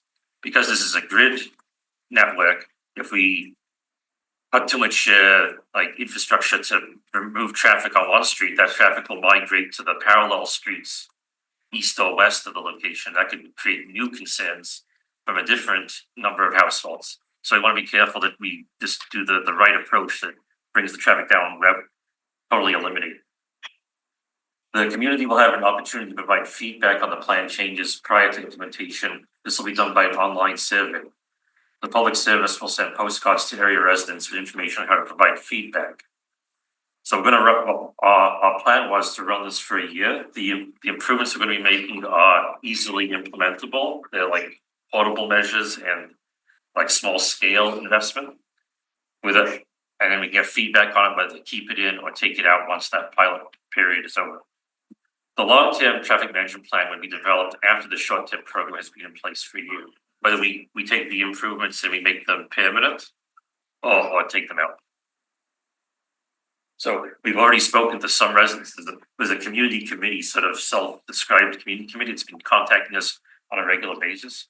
We've talked to some members of that group already, as like Tim Fennell came to present today. They seem to be very supportive of it. They'd like to see maybe more things going in, but they think this is a great first step. So we're optimistic that this will have the impact that we want to see, bring the volumes down and the speed down and make it a more livable area. Any questions? Councillor Edie? That sounds like lots of work to do. What budget line are you using for the speed bumps and? We have a program that used to be called TEIP. Now it's known as RSIP, Road Safety Improvement Program. It's sort of a catch-all program for anything that needs to be done on the roads, whether it's level crossings or small-scale traffic improvements like this. Is that budget line, is that item used, the road safety, is that used for greenways? No, greenways come from AT instead. Oh. Just curious. Okay, any other questions? This was a really robust report. So you hired a consultant to do this report, correct? Yes, the consultant worked with us because they came up with a number of different alternatives. Some of them were quite complex. Right. We went with one that was sort of was the smallest of the suite of improvements they. And why would you hire a consultant to do this project? And how much was it? I would have to check. I believe it was in the neighborhood of $50,000 for the consultant, which is a fairly standard sort of ask for a small scale project. In the past, traffic management has used consultants to help us with the projects when it's a very sort of contained project that can be done more rapidly than just having internal staff work on it. So this one, it makes sense to have a consultant just assist us with the work. The types of tasks are very much the type of tasks we do in-house. Okay, so. The recommendation. The recommendation, all in favor? Carried. Okay. Updated cost estimates of pedestrian and cycling lane painting. The public service asking for 90-day extension on this. There was some issues with the report as once it went to the review process, we got it correct. And so we're asking for just a short extension. Okay, now, since this request came through, we secured funding in the budget to hire outside sources to paint, correct? Correct. And we've ordered a new machine, correct? In the process of securing that new machine, yeah. How many machines do we have? We have One machine right now. Yeah. A really old beater. Yeah, Lots of issues. there's, it's not just that, yeah. We have one unit, that the major unit that you see on the line marking program. The budget working group, supported, the ability to buy a second one, which more or less probably keeps one going all the time. One's gonna be under repair and breakdown, that kind of thing. the issue, some of the issues that we have is when you order those like the last line painting unit that was procured is quite a few years ago. You have to look forward to the future as to where are we headed with this type of line painting and what type of products should we be utilizing. Don't just order what we're possibly doing today. Maybe we have to look at things like the epoxy world and stuff. So there's a little bit of homework required there. Haven't ordered. No, and then Not with all the bells and whistles that would be what we need for our future. Okay, well, what does that mean? Well, like again, you could go buy a line marking truck, order it today, Right. and in 2 years, it might be obsolete for what you really want it to do. We're taking a look to see whether we should have both units serving the same type of materials and products, or do we look at one that gives us a more longer lasting opportunity and one doing the basic stuff, which is our existing one. So that's what we're trying to just make sure. If we don't go down that route and we just order, but let's make sure that we take a good look at what we need, what we think we need. One of the challenges we have in this city is not so much the fact is line painting during the summer, which it may appear that that's what everybody's worried about, but we have half a year. If we lose those the linear markings, we have half a year where we can't see them, or they're gone, because the amount of abrasives that we use here in the city is part of it. And the fact that the product is an environmentally friendlier product than what we used to use, which is not longer lasting. So what do we do on our regional network? Should we go to the permanent markings, the 5 to 8 year markings? Is that what we have to look at? And is that what we need to focus internally? Or is that something where that's a supplement to the work that we do? Gotta figure that out. Is it costing or is it? In that environment, you're gonna pay more for the permanent marking, but we've gotta look at what's our safety marking philosophy here. And are we comfortable with the fact that we're challenged to meet a full season with how we mark? Or are we just gonna focus on the existing products and just go with the fact that we're gonna put our efforts towards retracement on an annual basis? So start of the year, end of the year type of retracement, trying to get us and bridge that gap. Or do we look at our regional network, our high volume network, and say, especially where, like King, for example, and William, the turn markings, right? The dash turns, those are critical to being maintained year round. That's not something that you're okay with losing at Sterling Lion and Keniston or anything like that. You want permanent markings there. And so what we have to look at is what's going to be our strategy down the road, and how are we going to manage our expenditures to make that work? So in other words, if we got a 5 to 8 year life, they'll tell you 8 years, but we found, I think we've had a lot of discussions, the Clarence area on Pembina, and some of the challenges that we have here that over time that engineering of that product is improving. Like we've got a gray hue in the spring, winter and spring on those permanent markings. And one of the solutions that they identified, they being the material supplier, is that we pressure wash those markings in the spring and throughout the season. Well, that's labor intensive and almost defeats the purpose of why you put permanent marking in there to begin with.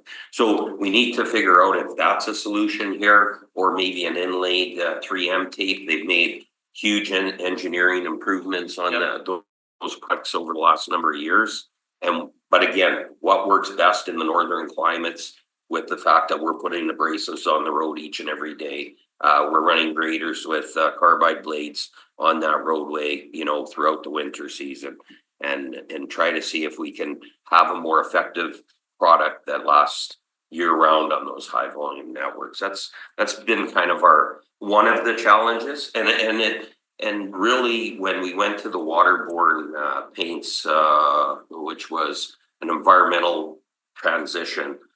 That's where we noticed the longevity was severely impacted. Yeah. So with one unit or one vehicle, how much of the city can you get done with just one vehicle? It's varying year to year, between 100% and 150%. Like, one year we'll get like 2 coats of paint done. Other years, it's just because of the conditions or the winter comes faster at the end of the year. We only get like slightly more than 100% of the roads done. And we've also been dealing with the issues of the maintenance, the equipment's starting to get towards the end of its useful life, and so it's been failing all the time. That's correct. Yeah. Hire out. And that's what, So, that's what this report is gonna explain, is gonna be how we're gonna be using that fund. so you purchased the second vehicle. With- No, No, not yet. We're in the process. Yeah, so you're purchasing a second vehicle. Yeah. But there was comment earlier about the amount of time that one vehicle may be in maintenance. Yeah. So it's not a doubling per se? It won't be like that, what we're gonna figure out is when we report back in the future is what we are able to achieve by having the 2 vehicles. It would be nice to have them But both. how old is that one vehicle? It's age, it's old. Well, what you do, they're modular, right? So you'll see some that are, you know, you buy it as is and you make no customizations to it. But most cities with the different types of markings required, they build pieces of it and they maintain that. So not everything outside the chassis is the same age. So things are upgraded, right? Okay, so when do you think you'll have your strategy together and actually place the order for a machine? Because Well, we're they making take- that decision like ASAP. Yeah, we've been told, like, currently they, as recently as last week, they were talking to the province about the machines they have. Because I think, like, we know the suppliers we're gonna use, we just gotta pick which model we're gonna use basically, and whether it's gonna be just doing paint or paint and epoxy or just doing epoxy. So that's like the last detail we need to figure out. It's not Sure. ages away that we're gonna Okay. sit on the money and not But use no, it. but it still has to be made and built. Yeah, it's like any kind of big piece of Carry. equipment, yeah. Things were- There's only so many people making these. types of- So this year though, you've got the old machine with upgrades and Plus- then you've got. Plus the 600 supplementary money, some. yeah. Okay. Yeah. And how come this year you can actually use the supplementary money when last year you couldn't? No, we were just given direction this year for funding. Right, Yeah. but we asked that you look at that and you said that you were getting collective agreement issues. Well, because you approved the addition of that next unit, so we're doing this supplemental as a transition of waiting that out because we don't have any other option right now, but you've committed to buying new. So the union knows that storyline comes to an end as soon as that new unit comes in, then we can't do the supplement or else they'll move through the process. Okay, so we're clear on that, so, okay, well, that's good. Now, another question I have is, and I think I asked for like a prioritization for the Yep. vulnerable road user. Painting lines, but on the bike corridors and And crosswalks. crosswalks and stuff, think that'll happen? Yes, yeah, that's what we're gonna try and use that money as effectively as possible. We don't wanna just use it until it runs out. It makes sense to prioritize locations. Yeah, it's a little bit different. It's not for that money alone. It's just, how do we prioritize intersections for?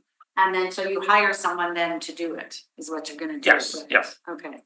Okay, And that was part of the issue as well, was that one of the complexities we have to deal with is that depending on what type of lane marking and what location you're doing, how much money it costs per hour or per kilometer varies tremendously.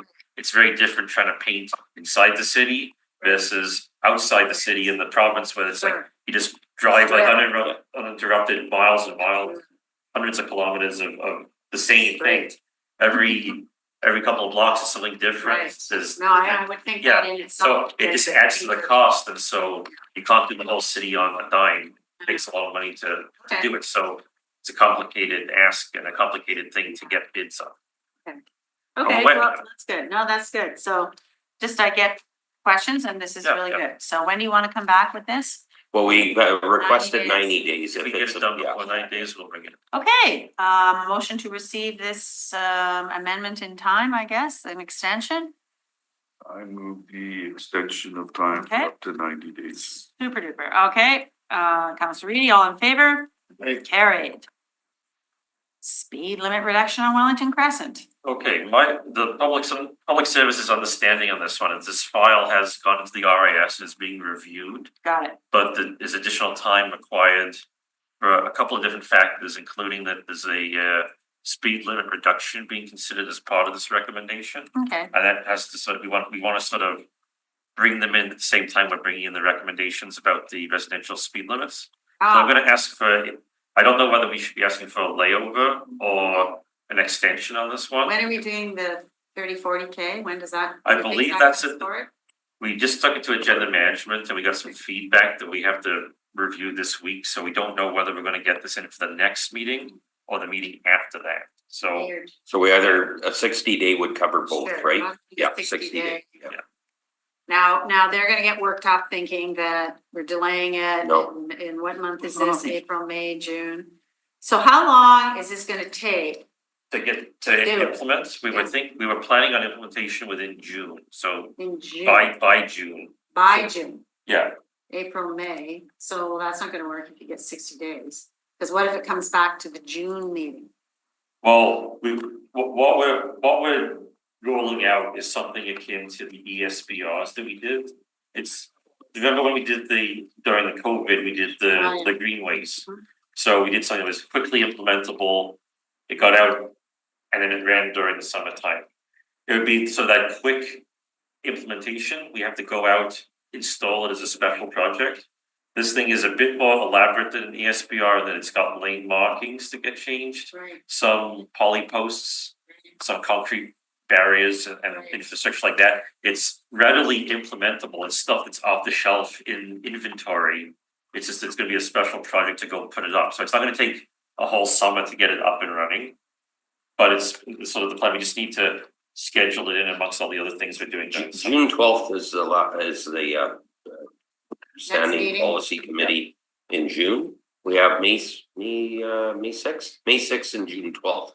So June 12th, if that's the latest, we're coming back because of a couple of issues in one of the other reports.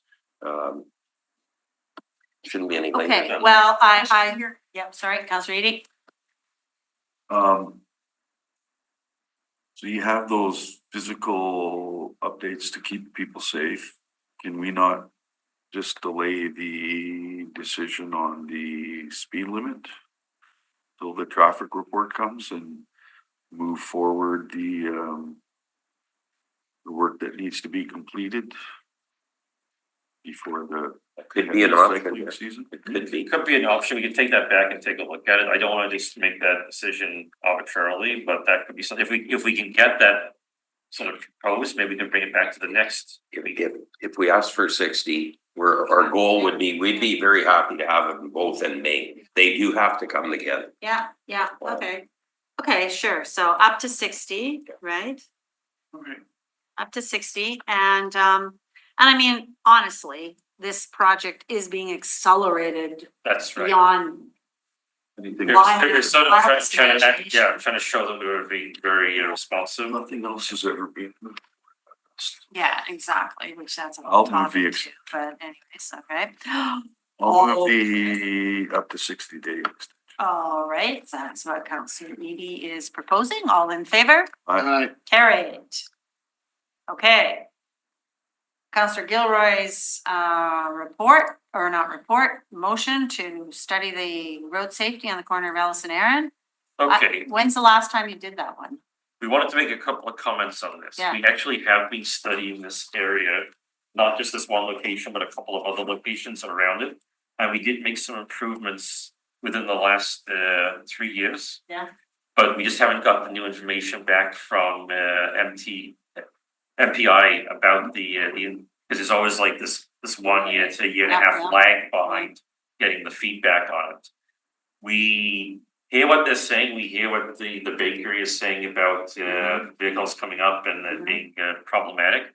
That's happened in a couple of other locations as well. Yes, I know. We're very reluctant to do bollards as a Yes. treatment, just because of previous statements we've made about the bollards, they get in the way of snow clearance, they get in the way of the public being able to navigate through the intersections. So we're prepared to take a look at potential solutions, but we don't want to be locked into it can only be bollards Yeah, or nothing. no, Or totally. it can only be a red light camera or nothing, because a lot of these ideas that the councillor brought up are things that are sort of outside of our wheelhouse in terms of anything that would like red light enforcement. Yeah, It requires the police to Right. be involved. We are talking to the police about making changes to the red light program, so it's very timely, very good. and she just said consider. Yeah, consider, but we don't, sometimes when we say, if we come back with a solution that isn't one of the things listed, Yeah. it might be seen as like, you didn't do what I asked, so we're very upset with the Right, public service. Right, We will take a look at potential solutions, as I said, we've already done some work in the area, we wanna get feedback on that. So we could receive this as information and because it's part of our process. So right, well, I guess. all she's asking for, the counselor's asking for, is consideration to be given to the items that she identified, like larger one-way signage. So how are you gonna tell us what's gonna I was happen? gonna say, if, what we could do is we take the information we already have, Right, plus anything that we can do in addition, and we've Right. got some stuff that's still work in Right. progress, report back. Ideally, when we get that information back from the MPI as well, work that in. If we ask for like 150 days for a short report back on it, yeah, we'd like to know what's. yeah. She didn't ask to report back. No, she But if needs to we just report want, like, that's one option, so thinking about. Or just go out and doing it. Well, I think it would be like, I think she really wants to hear what's going on or what you might be coming up with. Yeah. So I don't know if you wanna report or if you just wanna speak to the counselor We can just directly. speak to the counselor, yeah. Okay, That's why I was saying, receive as information and then the communication is and you correct. can deal with her Yes, directly yes. because you're already, have got information that you've been collecting, studying. Precise. You'll look at some other stuff and all they care about is what's gonna happen. So if you could deal with her directly then, what do you think, committee? Everyone's okay with that? Yeah, okay, so we'll receive it as information, but understanding that you will be speaking to her directly to update her with all these other things you've got going on. And what your decision is on what you're gonna do. Yes. Yeah, sure. Yeah, part of the public record. Can we do that? Do we do that? Yes, we can. Okay, it's just so she knows, so that the public knows that we're gonna receive the report as information, but that the public service already has things on the go. They're having to decipher information from NPI. And that they're going to be, looking at making adjustments to it. And they will be reporting back to the council directly on what is going on. Okay? Okay, that's the amendment. Okay, Moved by Councilor Travers. okay, all in favor? Aye. Carried. Good, okay. And then I would imagine the pedestrian crossing on Westminster. These are locations that the public service is already investigating and reviewing. We know that there are some issues in there. We've been collecting data. We've got some designs for some other locations in the neighborhood. We just don't have resources for them. But what we can do is we can perform the warrants and look at what potential solutions may be recommendable. So. Have you had enough time, like from when the Greenway went in to, you usually Yeah, gotta go through 4 seasons to. A very good question. We are conducting speed and volume counts on Wolseley and Westminster this month. And then we'll be back in the summer presenting the findings to the community once we have sort of analyzed the data and have something to respond regarding that data. So what do you wanna do with this then? Cause she's concerned about it. Is that, this is part of, It's part of ongoing work that's taking place. Right. We could report back on similar to that last report, we could follow up individually with the councillor. when you're reporting back to the community this summer, are you going to be talking about the impacts of the surrounding areas? Not really. That's typically what we do. We really don't just look at one thing and say, here's one board. We talk about it in a more holistic fashion, sort of message about this is what we did, this is what we found. And then seeking some feedback from the public about if there's anything we haven't picked up on. Okay, well, right off the bat, she's requesting that you install. Yeah, but we don't don't install generally unless do you that. study. Yeah. No, so maybe it would be good to come back with some kind of update. for her in, I don't know, report format or verbal format to her? Yeah, we could do a, like, if we do a report to bring back to this committee, we would also share it with the council at Right, the time. right. So we said like 120 days for that. We could do a report. Okay, let's bring this one back then. And you might need a bit longer if you're crunching data on Yeah, the other one, but, well, like I say, some of that work's already on the way right now. okay, so we'll ask that, not that they be directed to install a four-way, but they report back. How do you want to word that? Because that may not be the intersection. She's directing you to put it in there, but just that you report back on how to enhance pedestrian safety. At locations in this area such as Arlington and Westminster. Sure. Okay. Okay. Any questions, comments from the committee members? If not, a motion to approve the amendment or to make the amendment. Counselor Sharma. Okay, all in favor? Carried. Okay. Addendum speed limit reduction on St. Anne's. We suspend the rules yet? Oh, sorry, no, we didn't. To suspend the rules to hear this, All in favor? I, Carried. Okay, speed limit reduction on St. Anne's Road. This So- is a motion. This is a me motion. It's you, okay? This is me. So, area residents along St. Anne south of the perimeter have been, contacting me with respect to, the speed on St. Anne's Road south of the perimeter. What they've noticed is that, there has been an increase to the volume of traffic coming from this area, Niverville, Ile-des-Shane, Hanover. Residents from those communities still work in the city of Winnipeg as they're coming up 59 highway. They go through St. Anne's Road through via Prairie Grove Road. And with the fact that there are no sidewalks, Right. pedestrians and cyclists are feeling somewhat vulnerable with speeds of 70 kilometers and higher as they're being passed. So requesting the public service, traffic engineers do a study to determine an appropriate speed. And then through that, there'll be education and enforcement to change driving behaviors. Yeah, thank you. Yeah, understandable. Like other locations that are sort of that rural urban transition. It's part of the city, but it still feels like you're in the country. It's similar to like the issues we dealt with Wilkes, like on Doodle Road as well. Yeah, we're gonna ask for up to 180 days. If we get that done quicker, then we will. It makes sense to study something. Yeah, and again, a follow-up, and this will be more offline, but a note that the traffic light at the perimeter and St. Anne's Road, the turning signal has been added, which has been great. Thank you. I've received a lot of positive feedback on the addition of that dedicated light.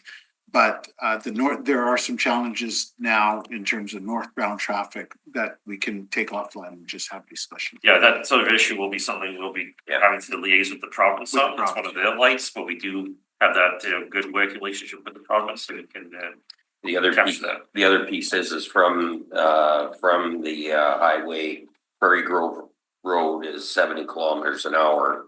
And so when you just look at St. Anne's Road, all the behavioral traffic is coming off of the main highway on the Prairie Grove onto St. Anne's, so 70 there versus 60 at the next leg, which has the same characteristics all the way through.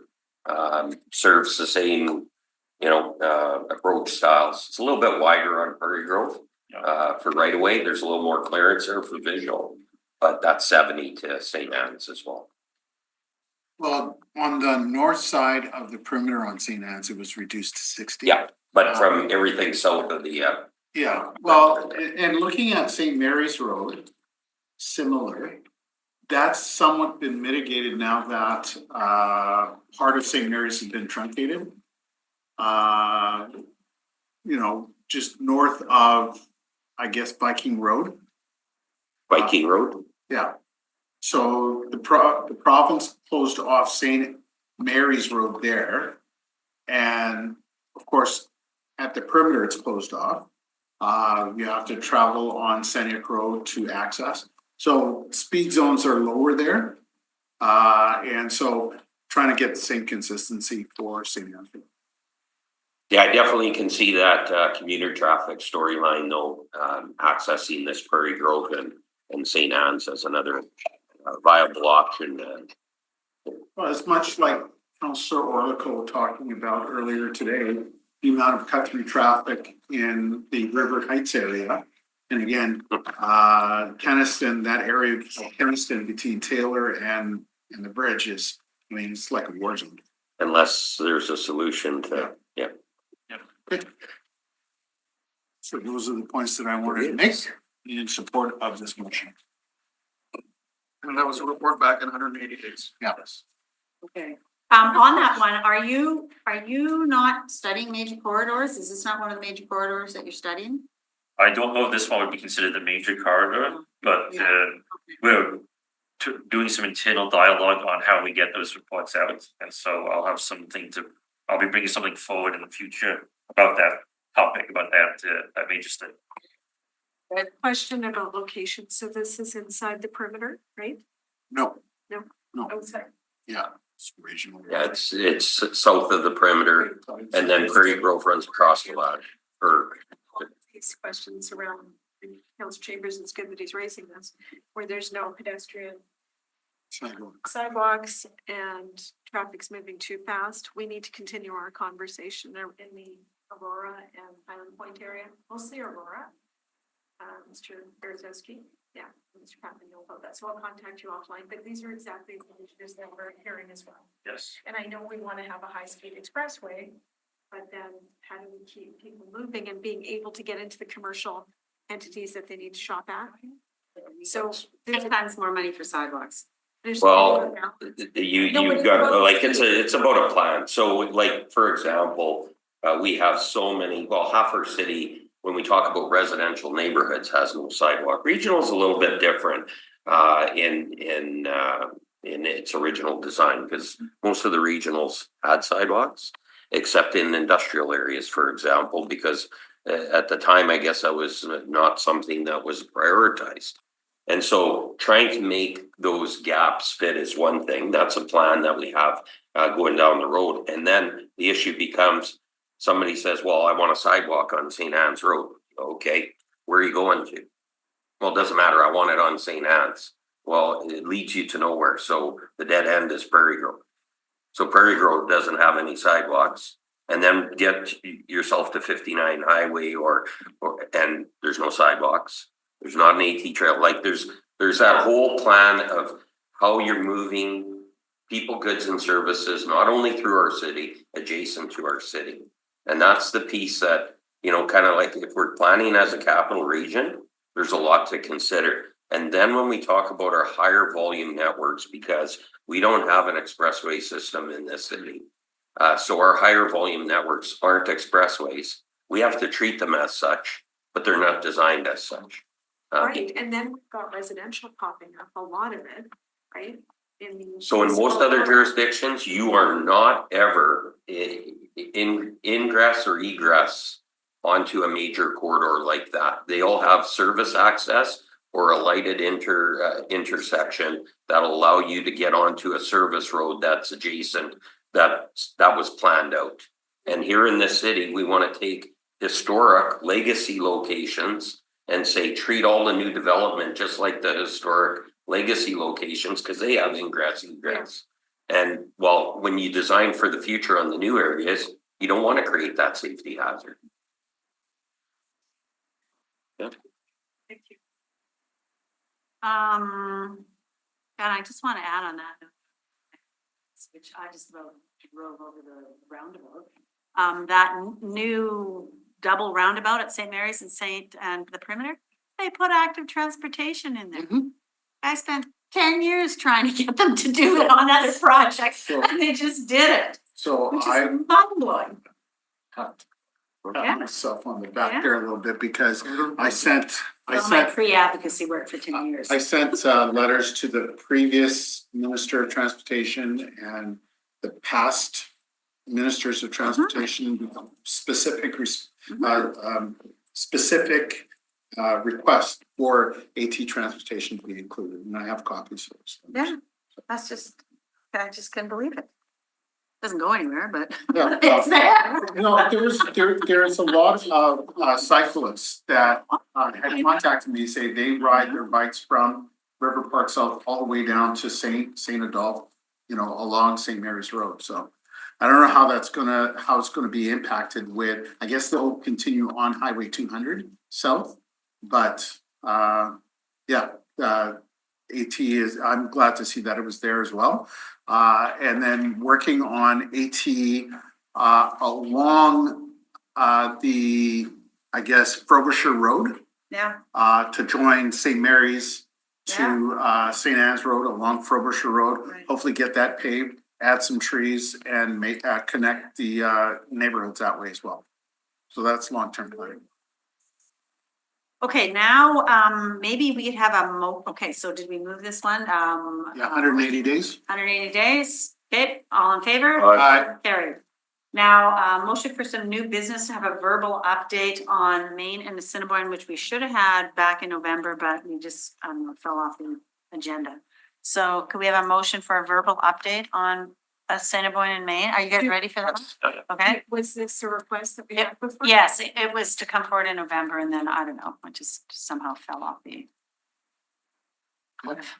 We made a motion. Okay, motion? Already suspended the rules for new business. Right, okay, so that's it, okay, so verbal update on Assiniboine and Maine, Yes, thank you. on where we're at. So a status update. The pilot was fully installed as of the week of September 14th, 2024. This included at Maine and Assiniboine, a traffic signal head for fully protected northbound left-hand signals. At PM peak period, no left-hand signage. At Assiniboine and Fort, a barricade and must-turn left signage to restrict all eastbound traffic on this block of Assiniboine from Fort to Maine.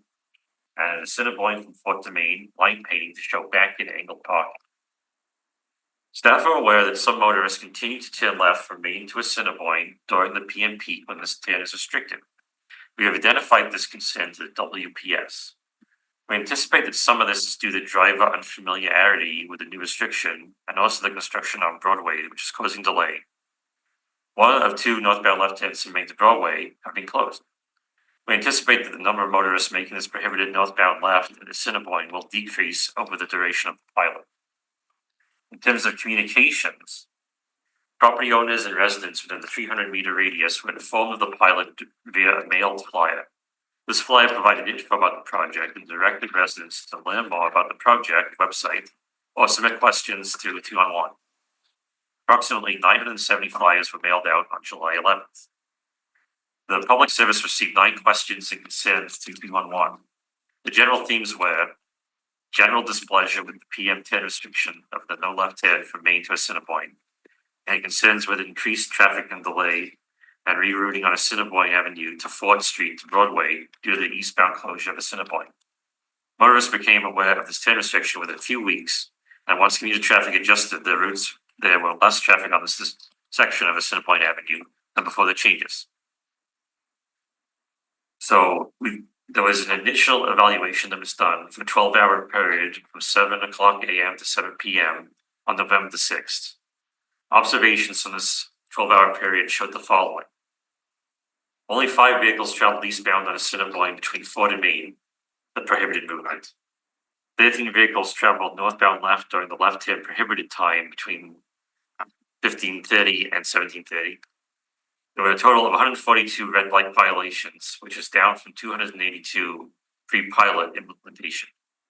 The red light violations were defined as not having cleared the intersection before the green light for the next phase. The majority of these violations were a few extra vehicles traveling after the green phase had come to an end before the alternating phase came on. The public service is getting new video recorded in May to continue to observe the conditions in the area, but that won't be analyzed until sometime mid-summer. Now that's the public services messaging on this. We've also received information from the bike advocacy community. They're reporting very similar conditions. They did some observations.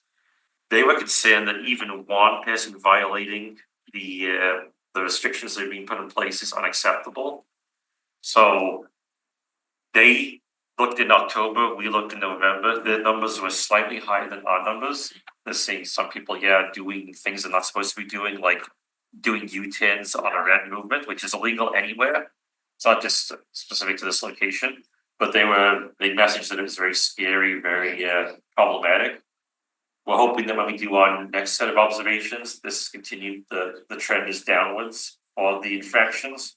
But unless we close it entirely, we're not gonna get that number to zero. Well, I know, because people's driving behavior is very poor. Yeah, Um, we're not saying that what they're saying is wrong. We totally get where they're coming from. They wanna see safety for the cyclists and pedestrians. We wanna see that too. Right. I mean, it is better than it was, Better than it was, not perfect. but we're not closing it, so we have to hope that these drivers improve their driving skills, I guess. Drive education plus And there's enforcement. get enforcement of it. Sure. So did the bike community say what they wanted? Currently, we have a U-turns are permitted at this location. Because the U-turns, we want the U-turns only to happen on the green phase when there aren't any conflicts. But U-turns are happening on the red phase when it's illegal.